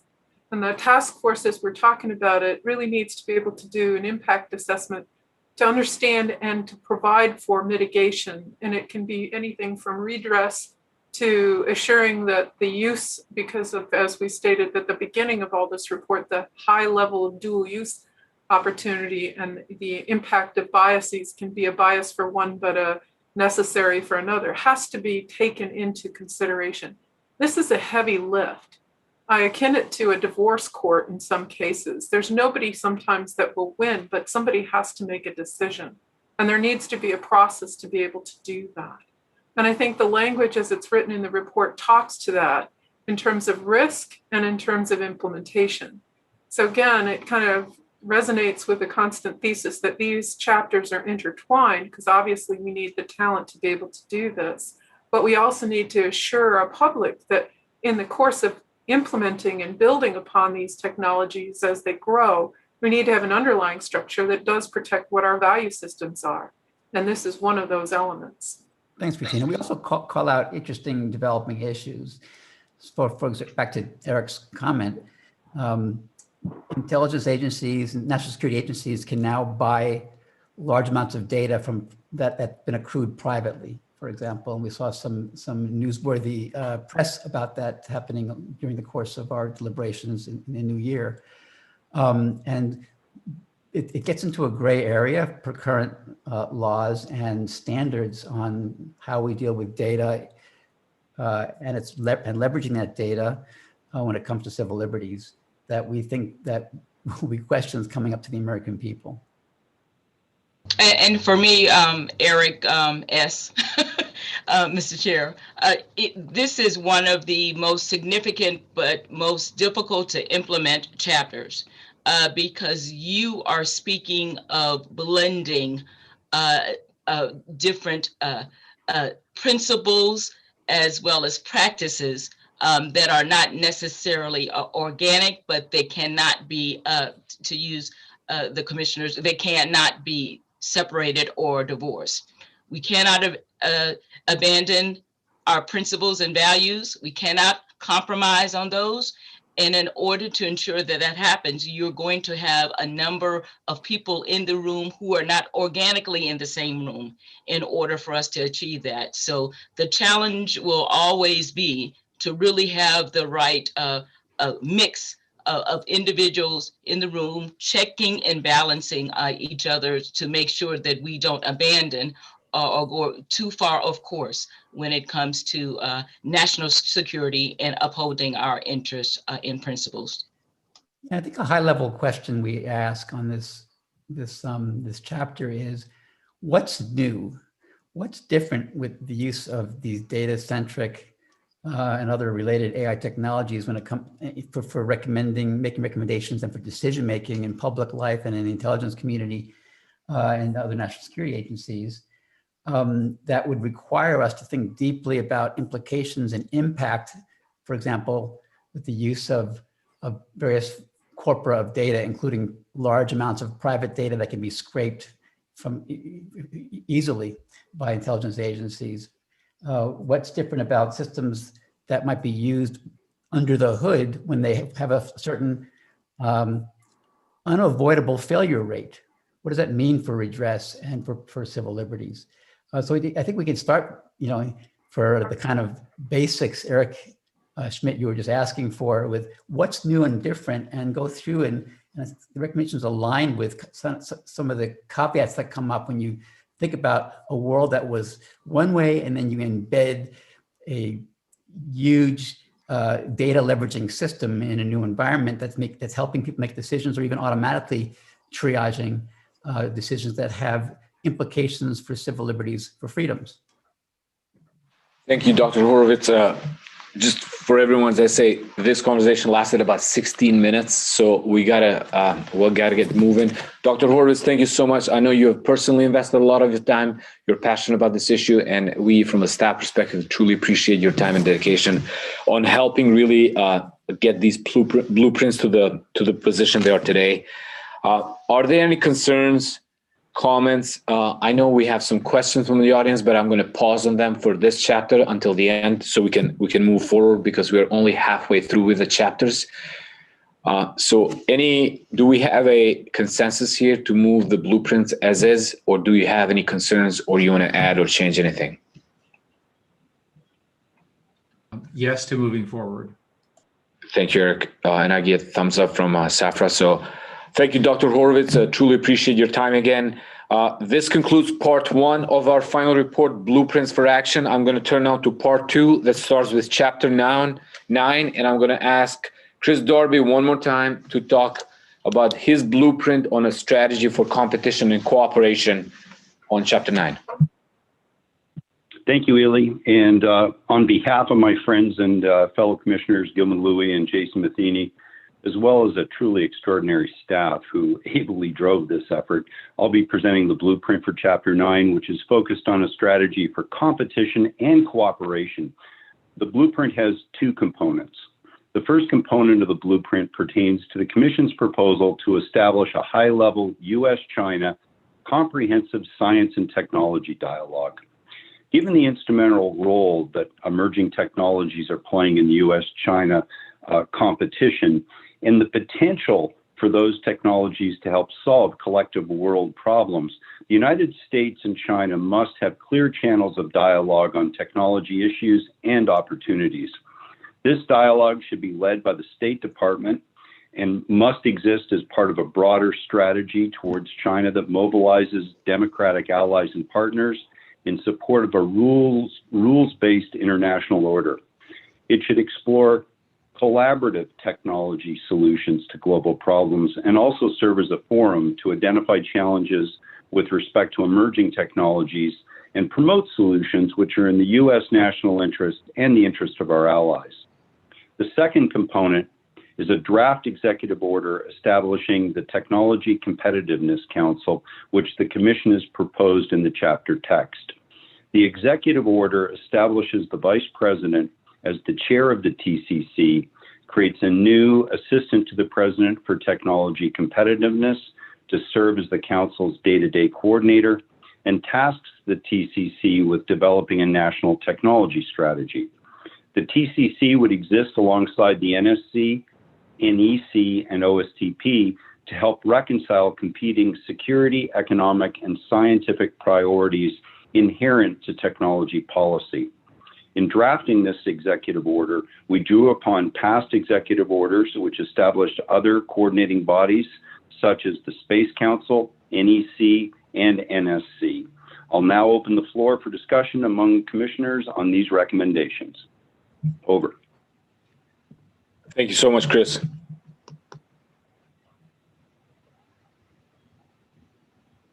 Well, if nobody's going to stand up on this one, I'm going to start right away. I think the Technology Council is a whole of government approach that is so critical for the success of our nation to have a strategic plan. I think it's kind of a cornerstone for the rest of the recommendations throughout the article and throughout the report because of what it can do for us as a nation. To have top down and bottom up, as we've discussed throughout this document, is so critical. And to have all of the principal cabinets play and align is going to be an ability for the nation to move out quickly. We've seen, to our detriment, a whole of government response in China to an AI plan with mil-civ integration. This opportunity is a whole of government from the United States and its allies. And I really think this is the strong part, a real strong part of our report. Thank you, Katharina. Any other comments, concerns on this chapter? This is the first chapter of part 2, which provides a broad overview of things we have to do at the White House level, as well as the potential dialogue with China on these topics. So I guess I'm still confused on how would this national technology strategy actually get created? Who would do it? Would it be under the Technology Competitiveness Council somehow? Yeah, so Eric, our vision would be that TCC is actually a convening function that brings together government interests, but then also involves the private sector in coming up with a shared vision for the country in the technology arenas and actually hopefully coordinating some investments and opportunities amongst government and the private sector. So if you really want to take it back, there was the Industrial Revolution, there's the IT revolution. What's the next technology revolution? And we have to make sure that the United States is competitive in that revolution. And we can't do it as siloed initiatives within government and the private sector. We have to come together because really that's what our adversaries are doing. Yes, just to hammer on Katrina's point, which I totally agree with, and yours as well. China has a national technology strategy, which includes Made in China 2025, domination of AI in 2030. We don't have an official equivalent of that. In our report, we have a section where we talk about some of the components of such a strategy, but we certainly don't propose an overall one. And so I would emphasize to everybody that this is a crucial thing for the TCC or equivalent group to provide for our nation. Thank you, Eric. I'll move us along. So any concerns with any of the things you heard from Chris Darby regarding this blueprint on Chapter 9? Hearing none, I thank Chris Darby for his presentation, and I would like to move us to Chapter 10. Dr. Griffiths, one more time, over to you to discuss the talent competition. Thank you very much. Well, as previously stated in the introductory remarks to today's meeting, the United States is in grave danger of losing the great power competition in today's digital era.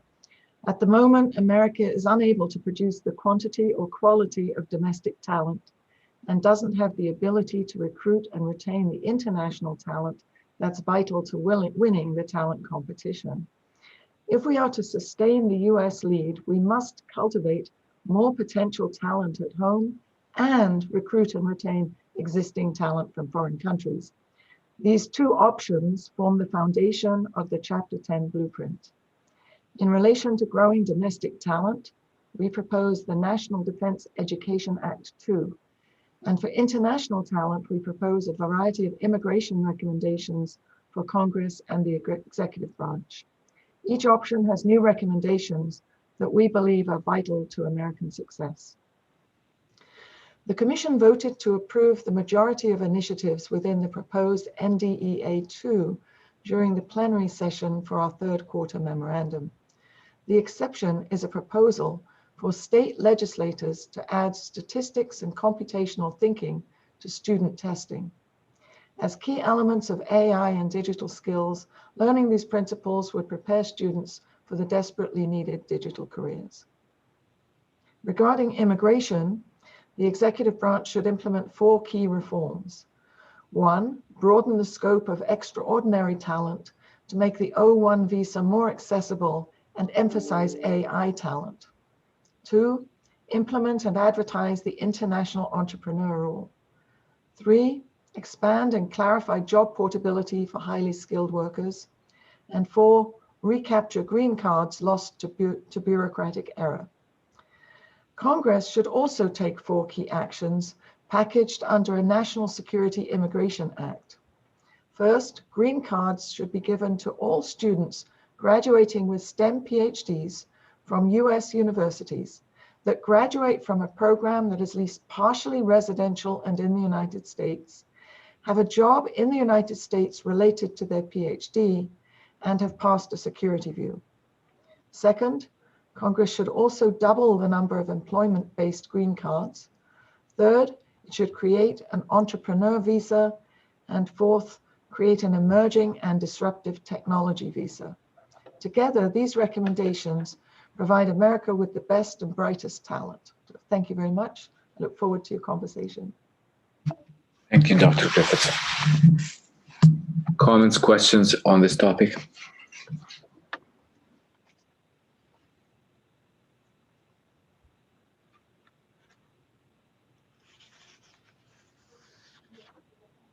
A quick personal comment. When I grew up in England, and I regarded the United States as the most exciting place to be, the technological leader of the world.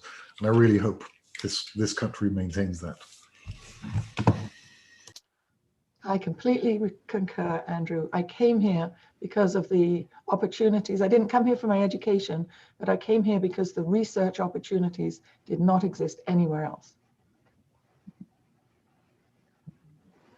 Not to pile on that, but I fully concur with both of you. There we are. And as another immigrant, I'm going to pile on. Well, in the Hamilton play, they have a line, "Immigrants get it done," and I certainly agree with that. Go ahead, Illy.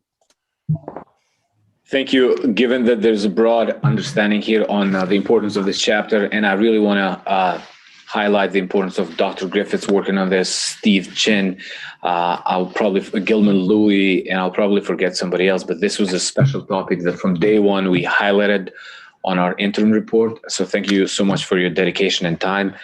If you guys have no objections, I'd like to move us forward. So I'll pause here for 5 seconds just to see if there are any concerns or comments or anything like that.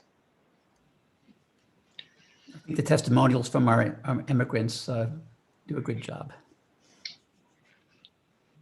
Thank you, Dr. Horvitz. With that, thank you, Dr. Griffiths, so much for your time. I'd like to move us now to Chapter 11 on accelerating AI innovation, and I'll invite Dr. Andrew Moore to present. Over to you, Andrew. Thank you very much. Good afternoon, everyone. I'm privileged to present this overview of the blueprint. And this is the result of the work of Line of Effort 1. And I want to thank my fellow workers on this, Eric Horvitz, Bill Marks, Steve Chen, and Ken Ford, as well as the staff who have provided such detailed research to support the decisions we've made here. So this is all about a comprehensive national plan to sustain US leadership in AI. And we are currently leading, but it's very, very easy for it to slip away from our fingers. We make 3 core recommendations. The first is to scale and coordinate federal AI R&D funding by establishing a national technology foundation. In doing so, we will increase federal funding for AI R&D at the compounding levels to reach eventually $32 billion a year, tripling the number of national AI research institutes and launching grant awards that make big bets on the specific people and specific ideas that could transform the field. So this is really betting big on technology in the United States. Second, we're recommending the establishment of a national AI research infrastructure. This would comprise a national AI research resource that provides access to cloud-based compute resources, which are co-located with data sets, as well as a set of domain-specific AI R&D test beds, large-scale open training data, and an open knowledge network. The third component is to strengthen the public-private partnership. To do so, we recommend the government create markets for AI and other strategic technologies as a consumer of technology, and form a network of regional innovation clusters. We also recommend the private sector contribute by setting up a non-profit to support AI research and training. With that, I'd like to focus on 2 of the newer concepts we put forward, that of a national technology foundation and the regional innovation clusters.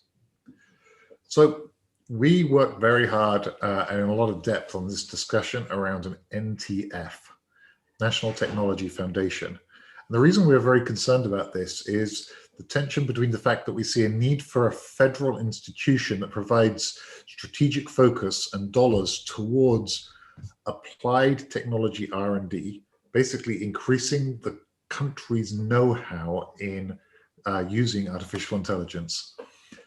But we don't want to put forward an idea that would disrupt the good work of the NSF, National Science Foundation.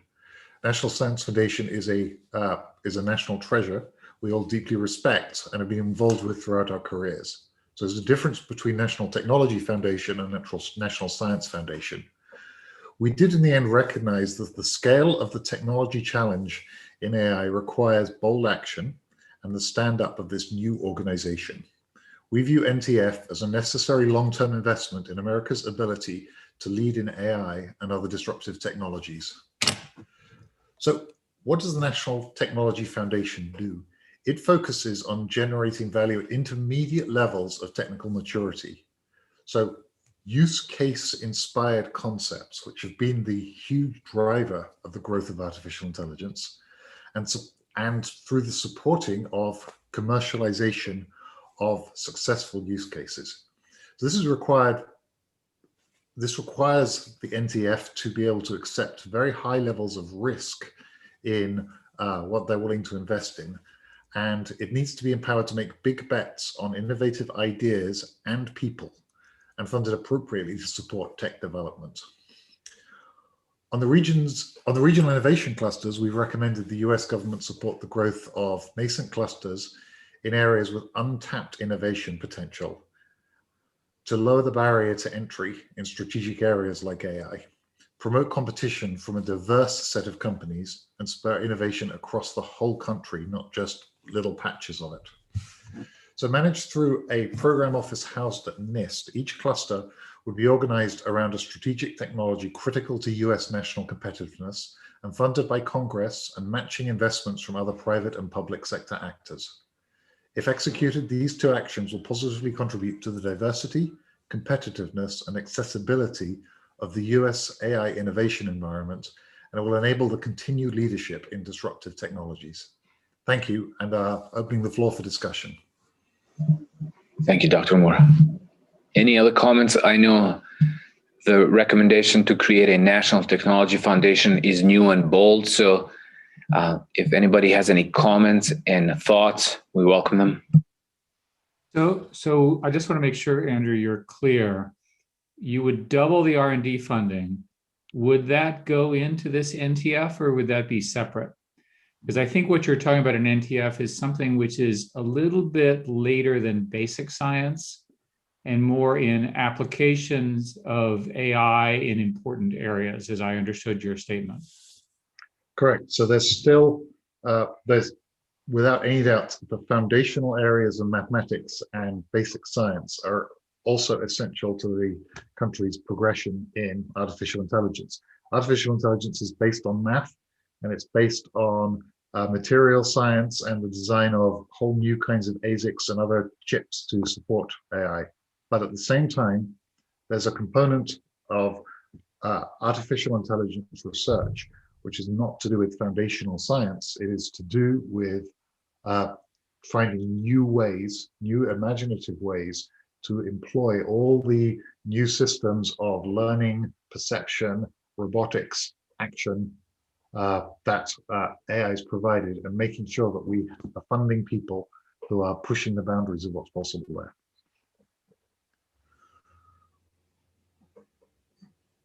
But I think in specific that refers to the national civil AI funding, which generally is going to what are called the S&T agencies. I think there's a clear definition. Maybe one of the staffers can help me out there, right?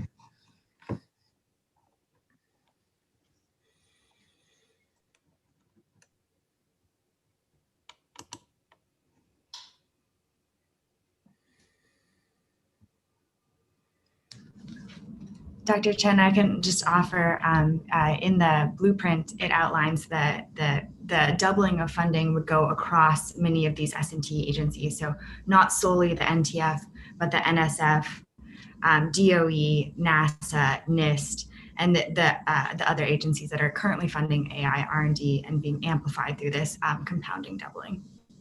So it's important to make sure that we understand that we have to have a clear delineation between the roles and responsibilities of the NSF and the NTF. And that was put into the narrative so we can all ensure that there is no misinterpretation, because everyone knows that science evolves into technology, and that's not something that we aren't expecting.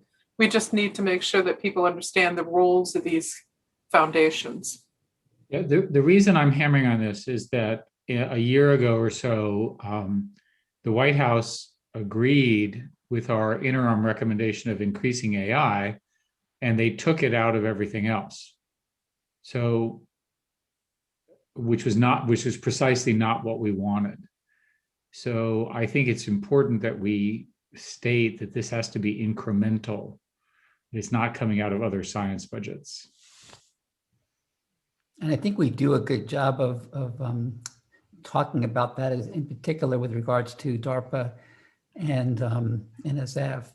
But just to make sure everyone knows that out in the public world, we did a lot of discussion on this because we realized this is controversial, and also that there would be, should this be executed per recommendation, lots of thinking about what aspects of NSF today are engineering. The SICE Directorate stands for Computer and Information Science and Engineering.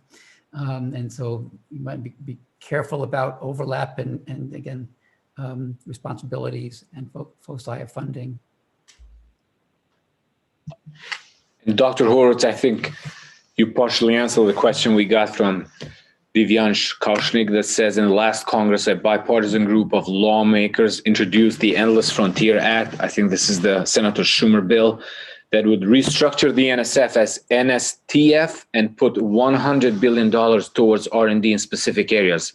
I'm curious to your views on why NSF and NTF should be separate and not a united entity, NSTF. And I think some of your comments here today collectively address that, but if somebody wants to. We can say that that was actually an explicit discussion in how to shape the recommendation. And I can turn it over to my to Andrew and other commissioners as well on how we landed on NTF as distinct. But I guess I want to jump in here. To me, the commission was in tremendous agreement that the priorities are as follows. One is to increase the amount of effort going into via federal funding in the civil portion of the AI R&D. So that's the doubling statement. And then the second point is that we also want to ensure that a significant amount of effort goes into the engineering of AI systems and not as much the basic technology.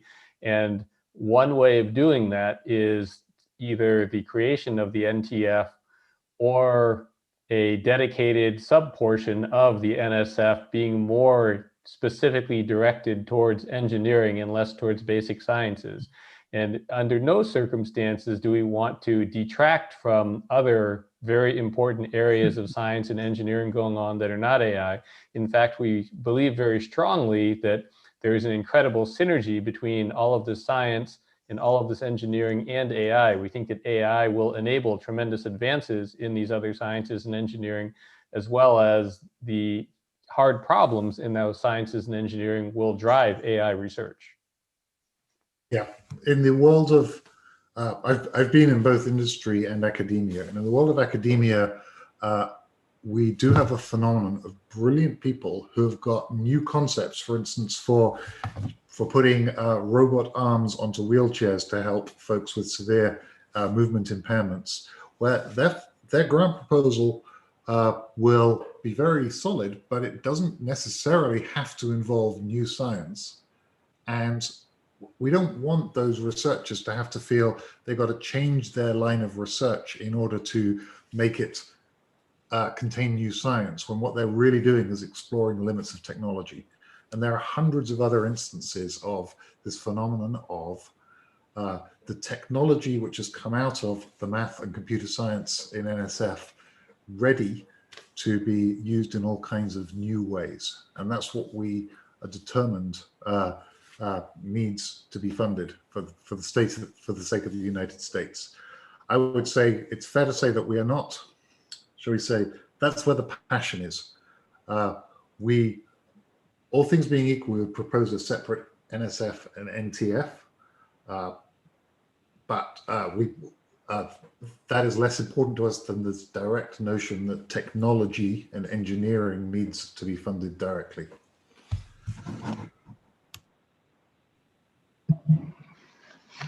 Thank you, Dr. Mora.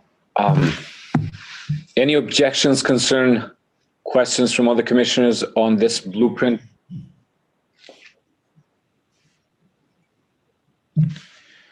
Hearing none, I would like to thank Dr. Moore for his presentation, and I'd like to move us to Chapter 12 on intellectual property and invite staff member Rama Eluru to present on behalf of Gilman-Louis. Good afternoon, I'm Rama Eluru. I present these remarks in my capacity as Commission staff on behalf of the commissioners. Thank you to the line of effort for commissioners Gilman-Louis, Chris Darby, and Jason Matheny for working on this recommendation, as well as staff member Christy Lawrence. During the January 26 public plenary, the commissioners agreed on Chapter 12's recommendations for the United States government to elevate intellectual property policy as a national priority and required the development of a comprehensive plan to reform and create IP policies and regimes that further national security, economic, and technology competitiveness strategies. Chapter 12's blueprint for action includes two overarching recommendations. First, the president should issue an executive order that directs the vice president as chair of an interagency task force to oversee this process, directs the Secretary of Commerce in coordination with the USPTO director to lead the development of IP proposals, both executive and legislative, to reform and establish new IP policies, directs the USPTO director to submit 2 reports to the vice president to inform the comprehensive plan. The first report should analyze IP-related metrics and data necessary to inform IP policy making, and the second report should assess the weaknesses in current US IP policies and regimes, particularly as relative to other nations, and propose corresponding policies. In fulfilling these responsibilities, the Secretary of Commerce and USPTO Director should convene public deliberations and, where necessary, establish a committee of multidisciplinary experts to provide expertise on implementing these efforts. The executive order also should direct the Vice President to lead an ongoing assessment of IP policies that should be implemented and integrated into national strategies, and empower the Secretary of Commerce to facilitate implementation of such policies, and direct executive branch departments and agencies in a whole of government approach to resource and support the Secretary of Commerce in executing these efforts. Lastly, Congress should prioritize IP-related legislation. The second overarching recommendation is for the Secretary of Commerce and USPTO Director to assess and examine a non-exhaustive list of IP considerations. These 10 are: 1, assess the impact of the current patent eligibility doctrine on innovation in AI and emerging technologies. Counter China's narrative on winning the innovation competition based on patent application filings. Number 3, assess the impact of China's application filings on USPTO resources and inventors. 4, propose mechanisms to overcome impediments in the IP contractual ecosystem. 5, explore the need for additional protections for data. 6, combat IP theft. 7, assess policies relating to AI-generated inventions. 8, work with allies and partners on global AI-related IP alignment. 9, democratize the innovation in IP ecosystems. And lastly, number 10, assess policies by which U.S. can play a leadership role in the processes by which standard essential patents are claimed and asserted. I will now open the floor for commissioner discussion.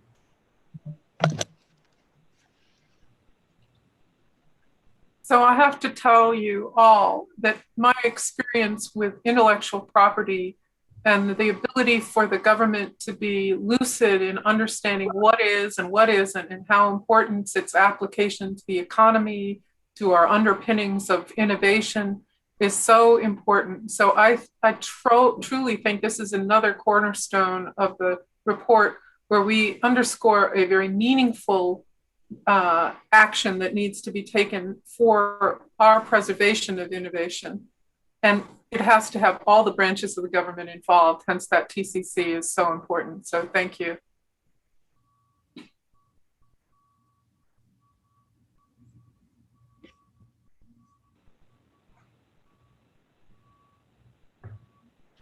Thank you, Katharina. Any other comments on the IP blueprint?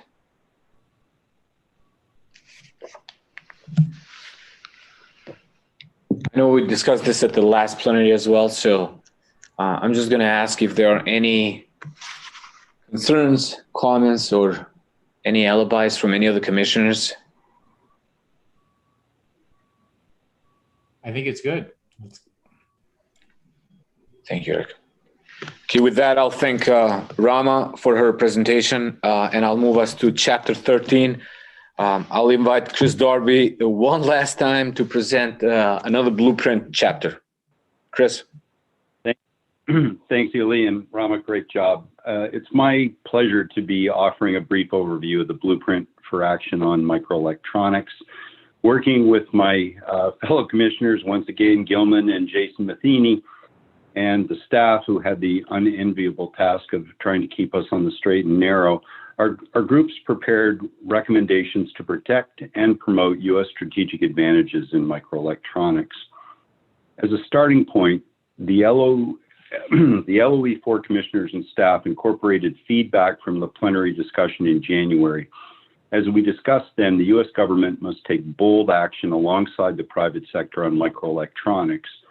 Leadership requires funding and incentives to secure and enable U.S. supply chains for microelectronics by establishing multiple leading-edge fabrication facilities in the United States, while also supporting research to stay at least 2 generations ahead of potential adversaries. In the Blueprint for Action, we offer a draft executive order on microelectronics leadership to help the U.S. government take the necessary first steps. We also recommend Congress provide funding for microelectronics on a scale of $35 billion over the coming years. This includes funding for grants to support the creation of new domestic manufacturing capabilities, research on new technologies, advanced packaging techniques and facilities, infrastructure, and hardware security.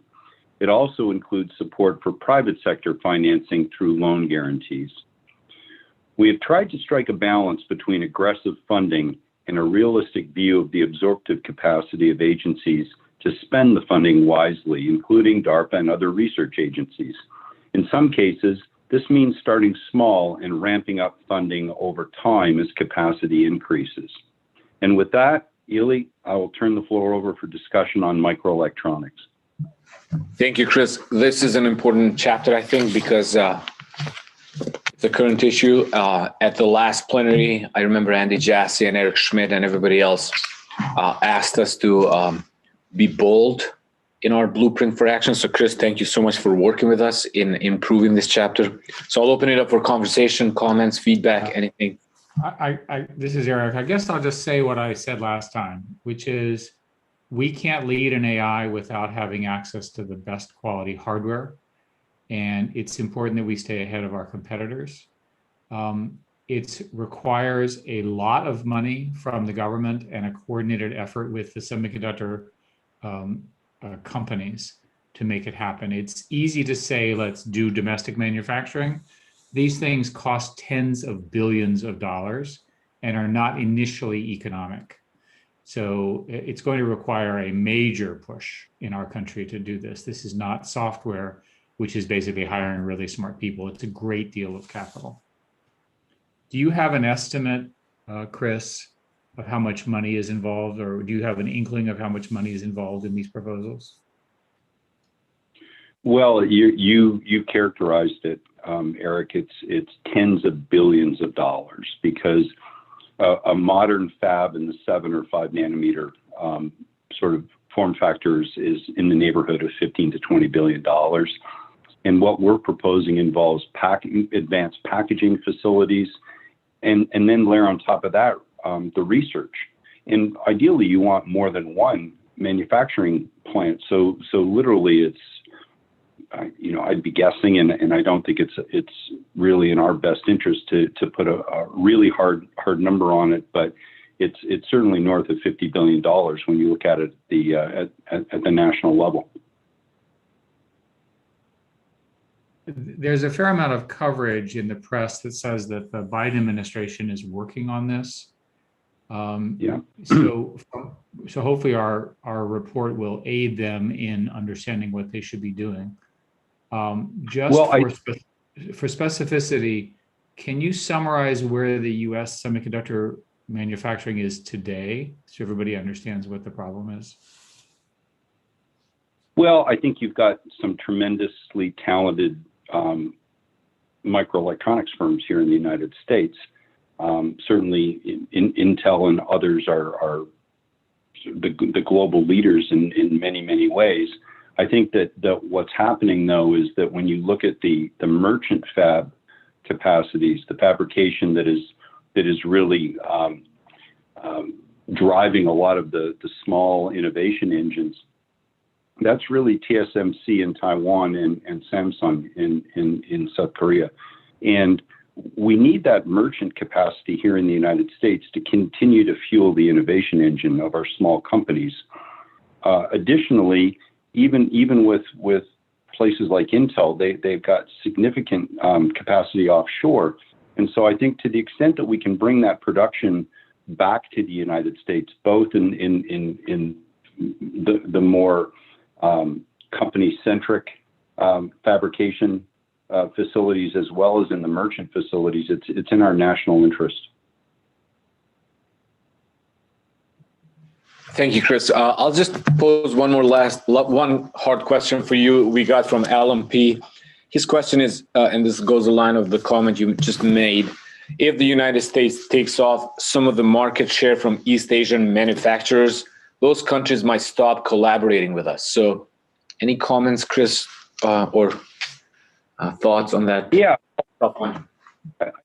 Yeah, I think it's a relevant observation. I think one of the things that the Chips for America Act did was try and incent some of those companies to actually come here, as opposed to trying to simply replace them. And so I think as a commission, we've encouraged Congress to actually pass that legislation. and work cooperatively with those people and bring them here. But I think we're going to differentiate over time in terms of our research.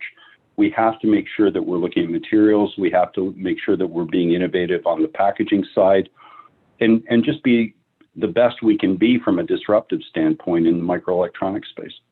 Over. Thank you so much. Any other comments, questions, concerns from commissioners on semiconductors chapter? With that, I would like to thank Chris Darby for his third appearance today. Thank you so much, Chris, and for your presentation. And I would like to move us to chapter 14 on export controls and screening and research protection. And I'd like to ask my colleague, Chris McGuire, to represent on behalf of the staff for Commissioner Gilman-Louie. Thanks very much, Illy. We're giving Chris Darby a reprieve on this chapter. So my name is Chris McGuire. I'm one of the staff leads for chapter 14, which is focused on technology protection. And this chapter and the blueprint for action is the product of the work of Commissioners Gilman-Louie, Chris Darby, and Jason Matheny. So chapter 14's blueprint for action closely mirrors the recommendations from the main report, and it provides specific steps that the United States should take to modernize U.S. technology protection policies in order to combat state-directed technology transfer and theft. And the first half of the blueprint discusses the U.S. export control and investment screening regimes in particular. It provides guidance on a number of factors, including how the United States can carry out the requirements of critical export control related legislation, which we have not so far, better utilize export controls on targeted semiconductor manufacturing equipment, implement and use controls on specific hardware components, and increase mandatory CFIUS disclosures from US competitors in critical technologies, while also extending exemptions for trusted partners. And the blueprint also outlines more detailed proposals to enhance US regulatory capacity to design and implement these appropriate technology protection policies, which currently are woefully insufficient. Now, the second half of the blueprint for action deals with the need to prevent foreign adversaries from exploiting our open research environment to expedite development of their military and intelligence capabilities. So to counter these actions, we recommend that the US government do the following.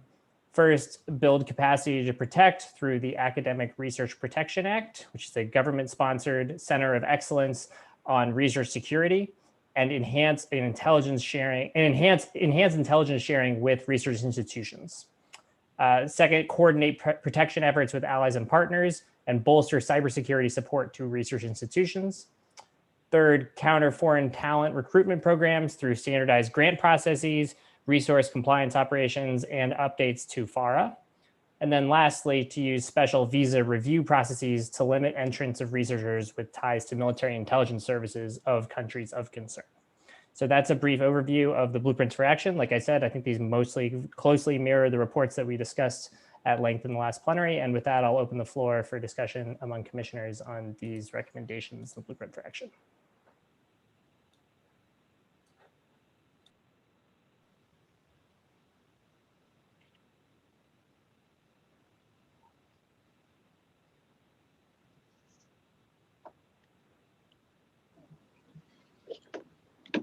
All right. Thank you, Chris. And as you noted, we discussed this at length at the last plenary. So the blueprint has been online since Friday. I know commissioners had time to review it. So I'm calling for any last comments, concerns, criticism, ways to improve it before I move on to our next chapter. Hearing none, I thank Chris McGuire for his presentation, and I'll move us to the second to last chapter, chapter 15, which talks about the topic is a blueprint for a favorable international digital order, and I invite my colleague Paul Lekas to represent on behalf of Dr. Jason Matheny. Paul, over to you. Great. Thank you, Illy. Good afternoon. My name is Paul Lekas. I am the staff lead for LOE 5, which includes Commissioners Jason Matheny, Chris Darby, and Gilman-Louie. LOE 5 is focused on identifying mechanisms to enhance the ability of the United States to marshal international cooperation around AI and emerging technologies. During the January 26th public meeting, the commissioners agreed on a series of recommendations in Chapter 15 designed to create a favorable international technology order by enhancing cooperation with allies and partners and coordinating and strengthening the tools of U.S. foreign policy. Today, we will focus on the associated blueprints for action that detail steps to realize these recommendations. Chapter 15 begins with a recommendation for the President to direct the development of an international science and technology strategy led by a White House task force called the ISTS Task Force. The ISTS would be focused on 4 major initiatives. First, for the White House and the State Department to build an emerging technology coalition, or ETC, with like-minded nations. This proposal is summarized in the Chapter 15 Blueprint for Action. A second annex associated with the chapter contains details on initiatives, policies, and mechanisms to further cooperation across 7 critical areas. Second, the United States should work with the ETC partner states to launch an international digital democracy initiative. The blueprint provides guidance to the U.S. and partners on coordinating development assistance, financing, and investments. It recommends that partner states work together to assess the global digital development landscape, to coordinate member state national strategies on digital development and foreign assistance, to determine guidelines for investing in, developing, and using democratically aligned digital technologies, to expand private sector investments, and to develop a coordinated strategic public messaging campaign. Third, the ISTS task force should develop and implement a coordinated U.S. national plan to support these efforts. The plan should have 3 core goals. The first is to improve efforts to shape international technical standards around AI and emerging technologies. The second is to develop a coordinated plan to support digital development, foreign aid, and financing efforts. This includes targeted actions to prioritize implementation of the USAID digital strategy and leveraging the U.S. International Development Finance Corporation. It also calls upon Congress to appropriate necessary funds to key agencies, including $200 million to USAID, $300 million to the State Department, and $1 billion to support DFC's digital development investments.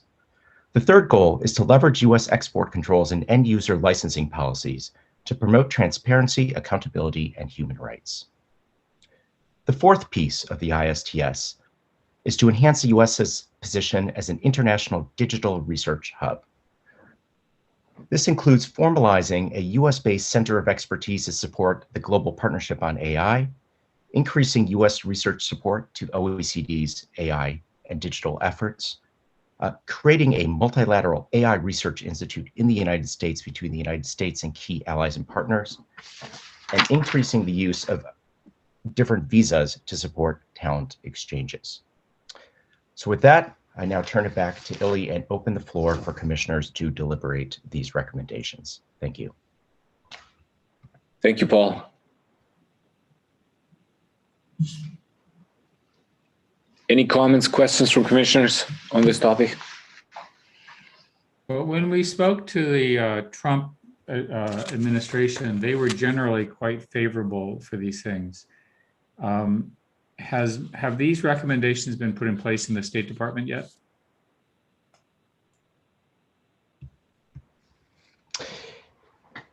So I can say that there are a number of recommendations the Commission has made in the past that have been implemented or in the process of being implemented. For example, the Commission has recommended creating regional technology officers, which is something the State Department is moving out on. The State Department is also looking to launch a bureau that would focus on emerging technology and cyberspace security, and that is something that the Commission has recommended as well. So I would say overall, there's been a lot of support for these recommendations, both in the Trump administration and in the current Biden administration.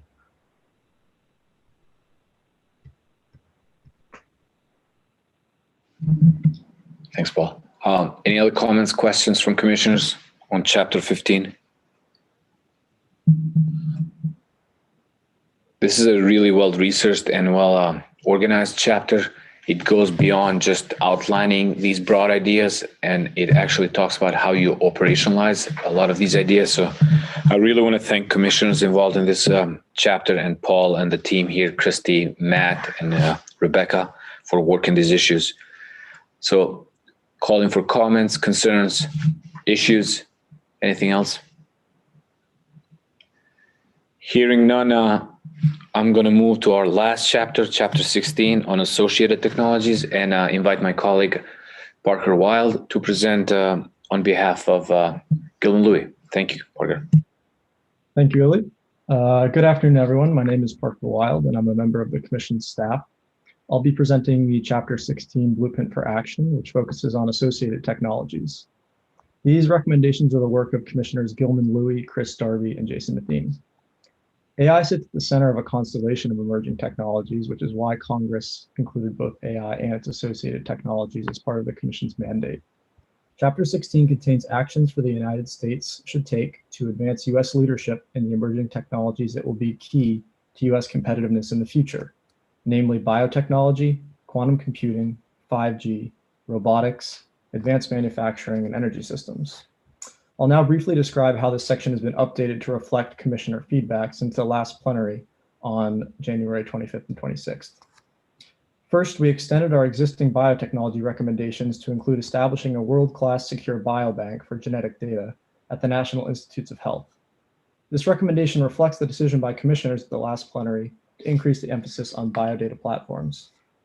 Second, we stressed the importance of developing hybrid quantum classical algorithms that leverage noisy intermediate-scale quantum computers in the near term, and ensuring that the United States retains long-term leadership in the fabrication of quantum computers and their materials. Last, we added a recommendation expanding the loan authority of the Development Finance Corporation to include domestic industrial-based capabilities that support key emerging technologies. This authority would fill a gap in the U.S. private equity and venture capital ecosystem for technology platforms that are critical to U.S. national security and economic competitiveness, but that lack sufficient private sector support. I'll now open the floor to discussion amongst commissioners on these recommendations. Well, first, I would say this is a great list because this list is the basis, in my view, for the national competitiveness action from the earlier chapter. So this is a perfectly good starting point for us to unify our national competitiveness strategy around.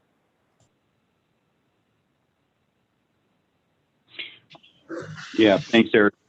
We did try and make sure that we didn't contradict ourselves anywhere, and I agree. I think it is the right place to start if we're going to envision that new era of technology leadership.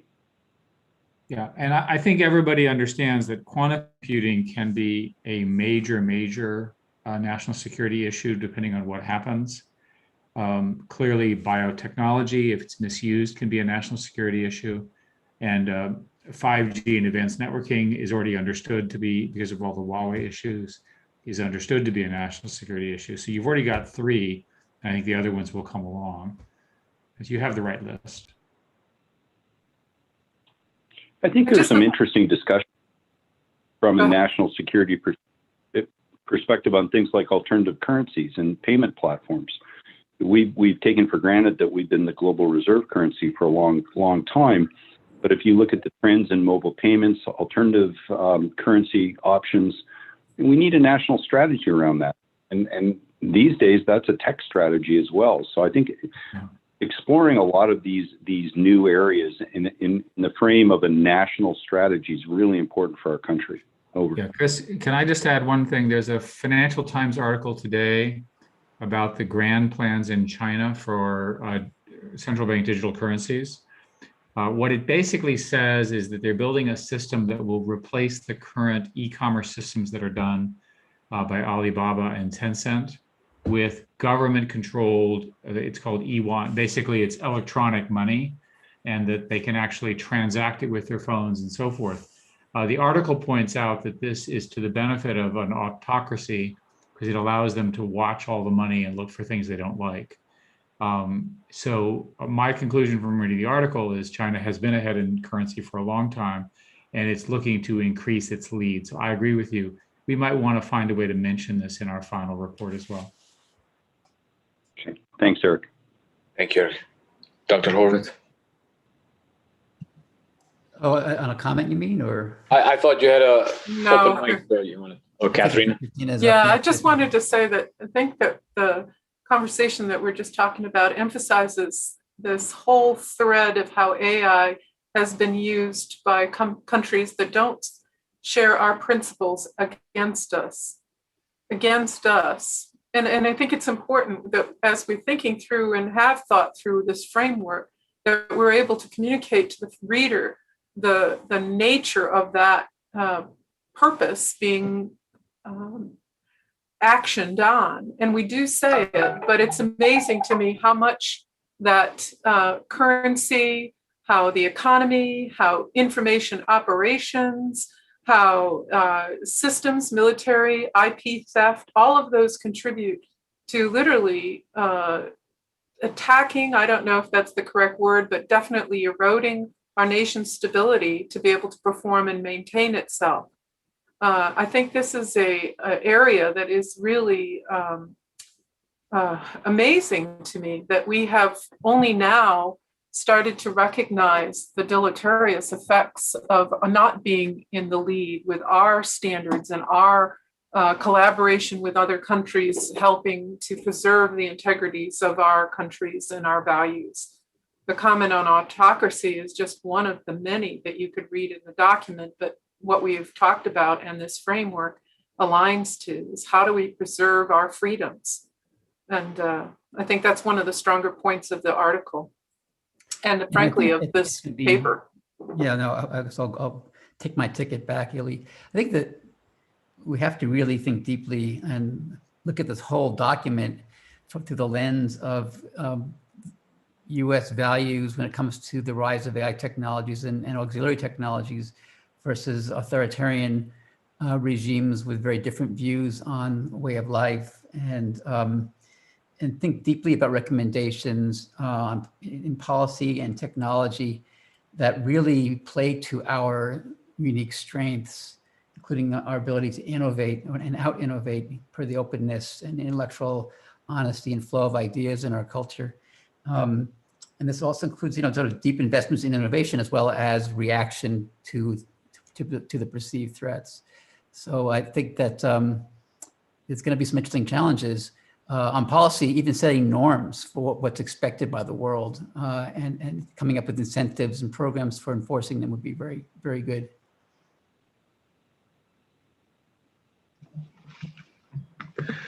Thank you all. Any last comments, questions? Chris Darby, you raised a really good point, so we will try to find a way to include it. With that, I would like to thank Parker, and with that, we sort of like come to a formal conclusion of all the 16 blueprints. During the first chapter conversation, Dr. Horvitz and other commissioners recommended that the staff draft an option for you to consider. So I'm told that we did that. So I would like for Mike Luto to present the draft recommendation to all of you so we can review, discuss, and decide on the way ahead.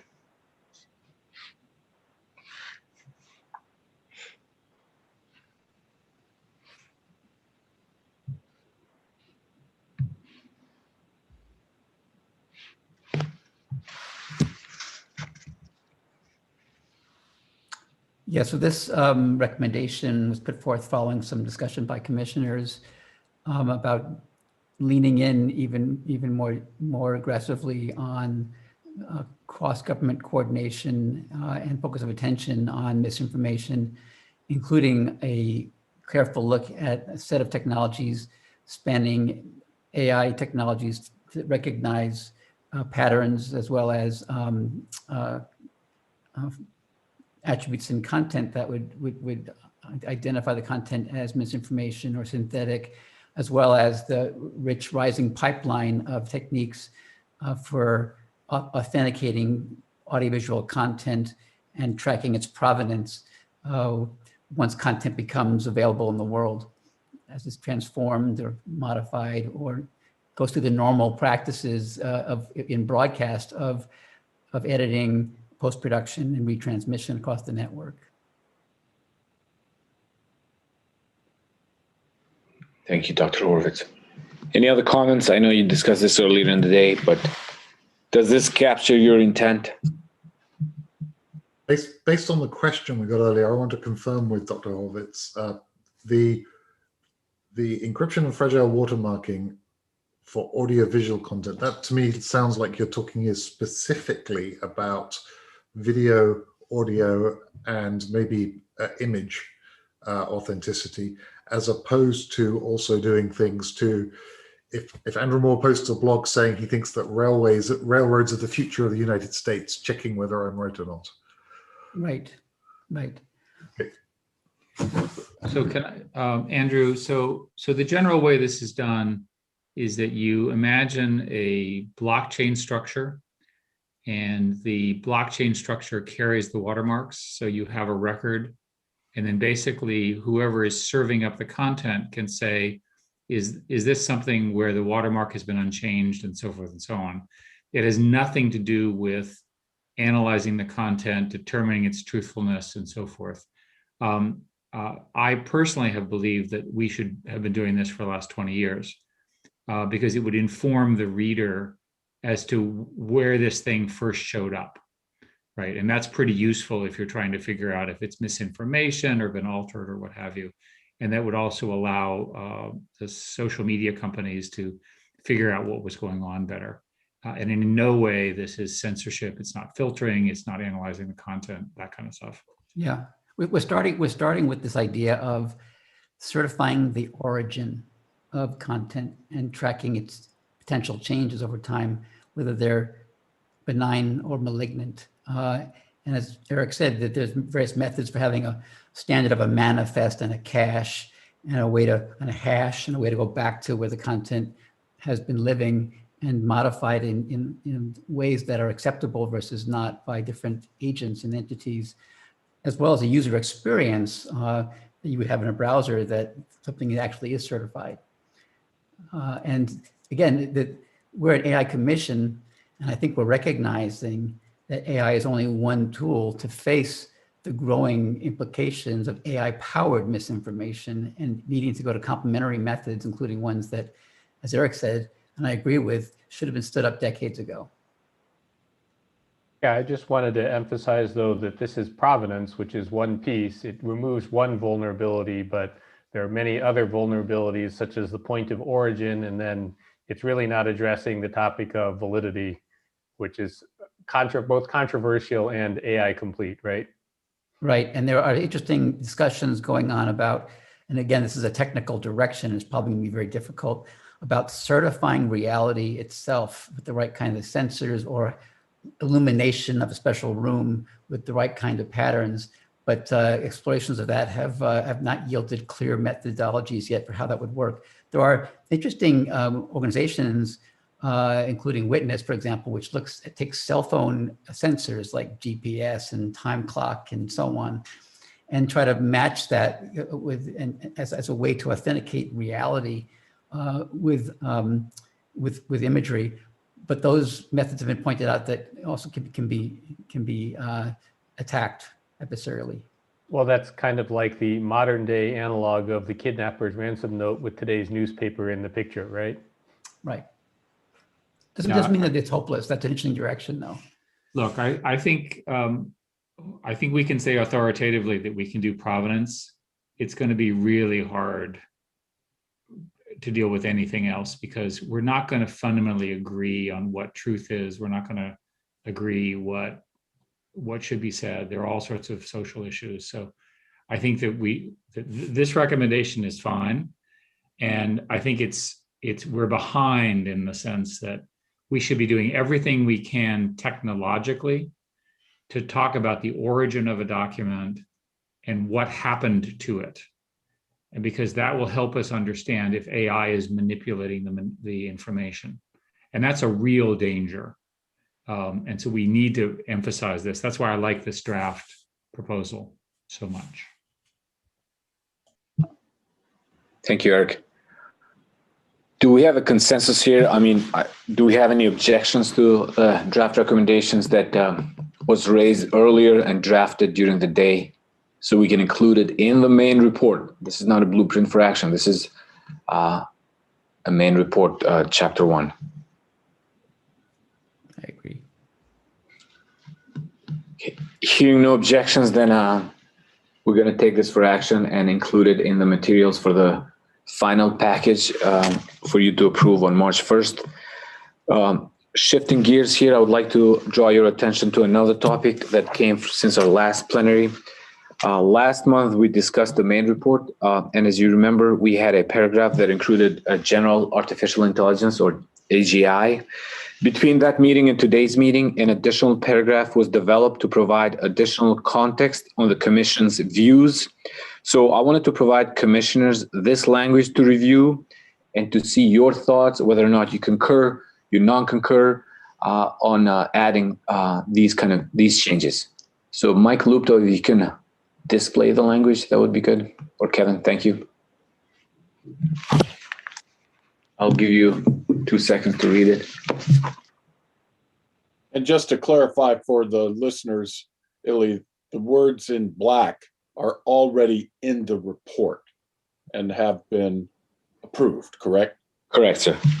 So in the black, the only thing that the recommendation is that we strike decades away and the red wording is new wording that you were proposing that we insert in the report. Correct. Yeah, this isn't speculative. It looks better. One thing that I should point out is in our discussions, much of the new red text is implied by the current report. If you read the whole thing end to end, in terms of observing, watching AI as it evolves and making sure it aligns, for example, with recommendations and requirements for robustness, safety, and civil liberties and so on, as well as in our chapter on lethal autonomous weapons. But we're just pulling it out here, making it very explicit in this section on more general AI capabilities. Eric, this is Bob. I had one point of clarification. The last word in the first line of the red writing, I thought we had talked about shifting will to may. Again, consistent with look, it's not in any way guaranteed, but a lot of people are working on it. And so it may provide new capabilities, and some of these advances could lead to inflection points. So I wanted to ask whether you believe that word should be will or may. Can I make a move to balance that by saying, how about will likely provide? That works for me. It's hard to argue with that. Look, I think this red edition is well added, and I think we should approve it. My view is much more aggressive than the other commissioners, my personal view. My personal view is that this stuff is going to set off a very serious national security competition over the next decade. My view is that there's going to be enormous investment in this area. My view is that it has enormous implications for national security in a decade. All of what I just said is my opinion and not supported by fact, but I can report to everybody that there's a tremendous amount of activity in this area now, and a lot of people believe what I just said is true. So I think this is fine language, and we should definitely include it. And we talked as commissioners, just to continue the conversation, about what make necessary investments in technology might look like. And this includes being proactive and thinking deeply about the potential need for massive compute and making it available for national security purposes. And the discussion pointing out the fact today that that kind of resource is very scarce in the world. Just a couple of places, a few places, maybe 1 or 2 to 3 in the US and a few outside the US. Thank you, Dr. Horowitz. Okay, now that you had time to review the new language in red, do you have any concerns or comments? Can we just converge on that will likely provide? I think Bob was okay with that. Yes, I'm good. Yeah, we'll change that. And just to foot stomp Dr. Horowitz, what we're saying in the red is reflected throughout the report, especially on chapters 7 and 8, but we wanted to pull it even up front because this is a chapter 0, as we call it, So we wanted to highlight the risk and challenges and concerns that people have, groups have regarding this kind of technology. So that's why we pulled it earlier, just for everyone's essay. Hearing no concerns or other comments, we will make that change to will likely, and we will include it in the main report. And so with that, given that we have about 15 minutes, we've been going on for 2 hours and 45 minutes in our last long plenary, I would like to ask a couple of questions we received via YouTube. The first one is a really good one from Douglas Johnson. He says, I understand the commission is delivering a report to the federal government and making recommendations for actions by the executive branch in Congress. But one thing would commission members want to highlight or emphasize for the average American citizen? Is there a role for American citizens to play or a specific call to action for them? I think that's a really good question. If one of the commissioners want to take. This is Bob. I'll start off. I'm sure that some of the other commissioners will have a better answer. But I think it picks up on the issue that we were talking about just a moment ago. I think what we should emphasize for the average American is just how heated a competition this is. And the competition is a competition of values between authoritarian states who would use AI in ways that democratic states would never countenance. They might use AI to suppress minorities. We already see that happening. We might see AI used for population surveillance. We already see that happening. We see AI being used to essentially take away the privacy of citizens. And when you're dealing with an authoritarian regime, these technological competitions reflect the values of the governance system that they represent.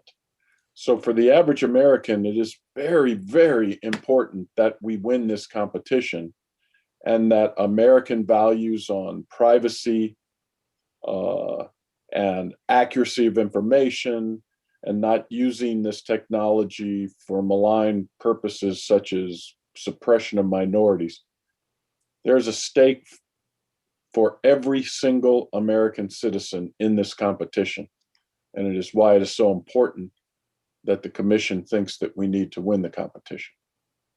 So that's my So I think that what regular citizens can do is ask their elected representatives what they're thinking about and what they're doing about this. I think that people don't realize how much influence they can have by calling a senator and leaving a message, or a congressperson, especially in some of the committees that are deciding how their tax dollars are being allocated. And the more that they make contact, especially if they understand how serious a concern this really should be, as Bob just mentioned, they should reach out and make calls. And they would be very, very surprised how much attention their representatives will in fact pay to this, and will learn about it and will study it. So I think that's very, very important. Yeah, nice comment, Safra. One comment I'll make is that to the American public is that AI is not a blue-green gas pouring through the vents. It's a set of technologies that can be understood by the public, and I highly recommend, for all the resources available now, at the right level of detail, that American citizenry become familiar with the history and status and likely directions of where technologies we refer to broadly as artificial intelligence are heading, so they can actually, when they do talk to Congress folks and work in other organizations, or understand how to interpret news feeds about what authoritarian regimes are doing, they can really have a learned voice and move ahead in a wise manner to effect change. Much has been said about focus has been on bias when it comes to a lot of these systems. And when I hear that question, and sitting here in South Carolina, primarily a rural state, I think what you can do is to speak to your superintendent of education, go before your school boards and really ask if the curriculum, if the courses taught, if the offerings are sufficient enough for us to bring about and to offer more talent within the government and within private industry when it comes to AI. People conceive and build these systems. The application of them done primarily or via people. And so it matters. And what matters fundamentally is educating a workforce and a people force ready, not just to secure, to help secure this nation, but to better educate, influence, and uplift all of us. Being knowledgeable about AI systems is going to be important because despite what we said, let's say in chapter 7 and 8 about pursuing impact statements and risk analyses about privacy and so on and civil liberties, it's going to be challenging for the average citizen to understand, for example, how a recommendation engine is being used in an agency for a loan or for some sort of a decision in daily life.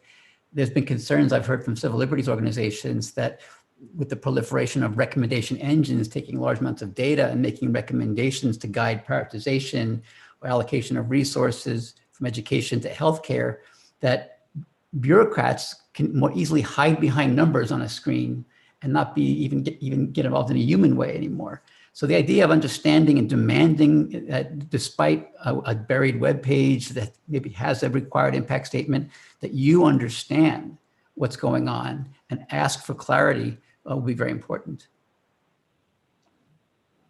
Thank you. This was a really good conversation that I didn't want to interrupt, but I think all comments were spot on. So I think we're getting close to an end here. It's been 2 hours and 52 minutes that we've been deliberating on 16 chapters. Before I turn it over to our chair, Eric Schmidt, and vice chair, Bob Work, I would just like to thank everybody that was online watching us, providing comments. I apologize if I didn't do and I didn't include all of you. I tried as best as I could to tie to the conversation, and some of the questions were really good. For those of you listening, we will meet again on March 1st at noon in a virtual meeting to officially approve the commission by the commissioners that you have online. I would also like to ask you to visit our website. Everything we discussed today, it's available online.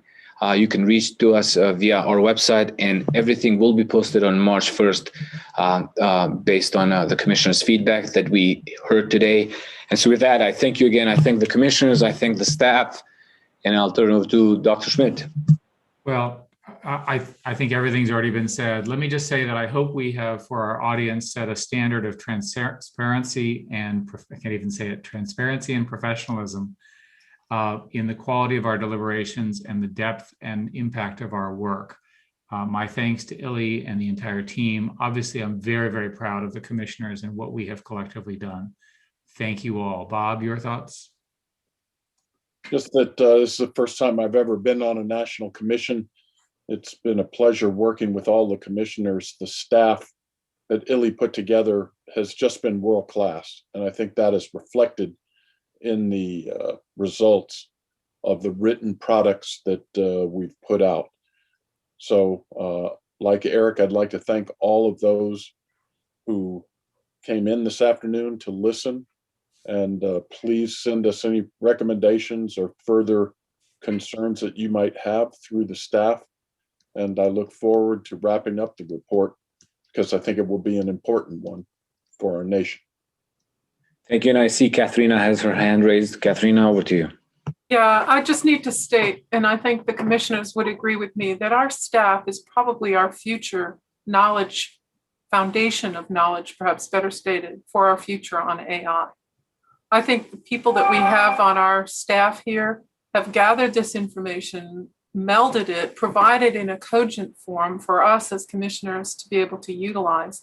But that depth and wealth should not be lost, and we need to take some real deep consideration on how we want to treat And where do we want these folks to go?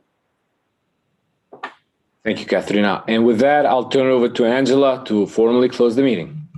Thank you, everyone, for attending the Commission's virtual meeting today to discuss the draft final report and the blueprints for action. This meeting stands adjourned.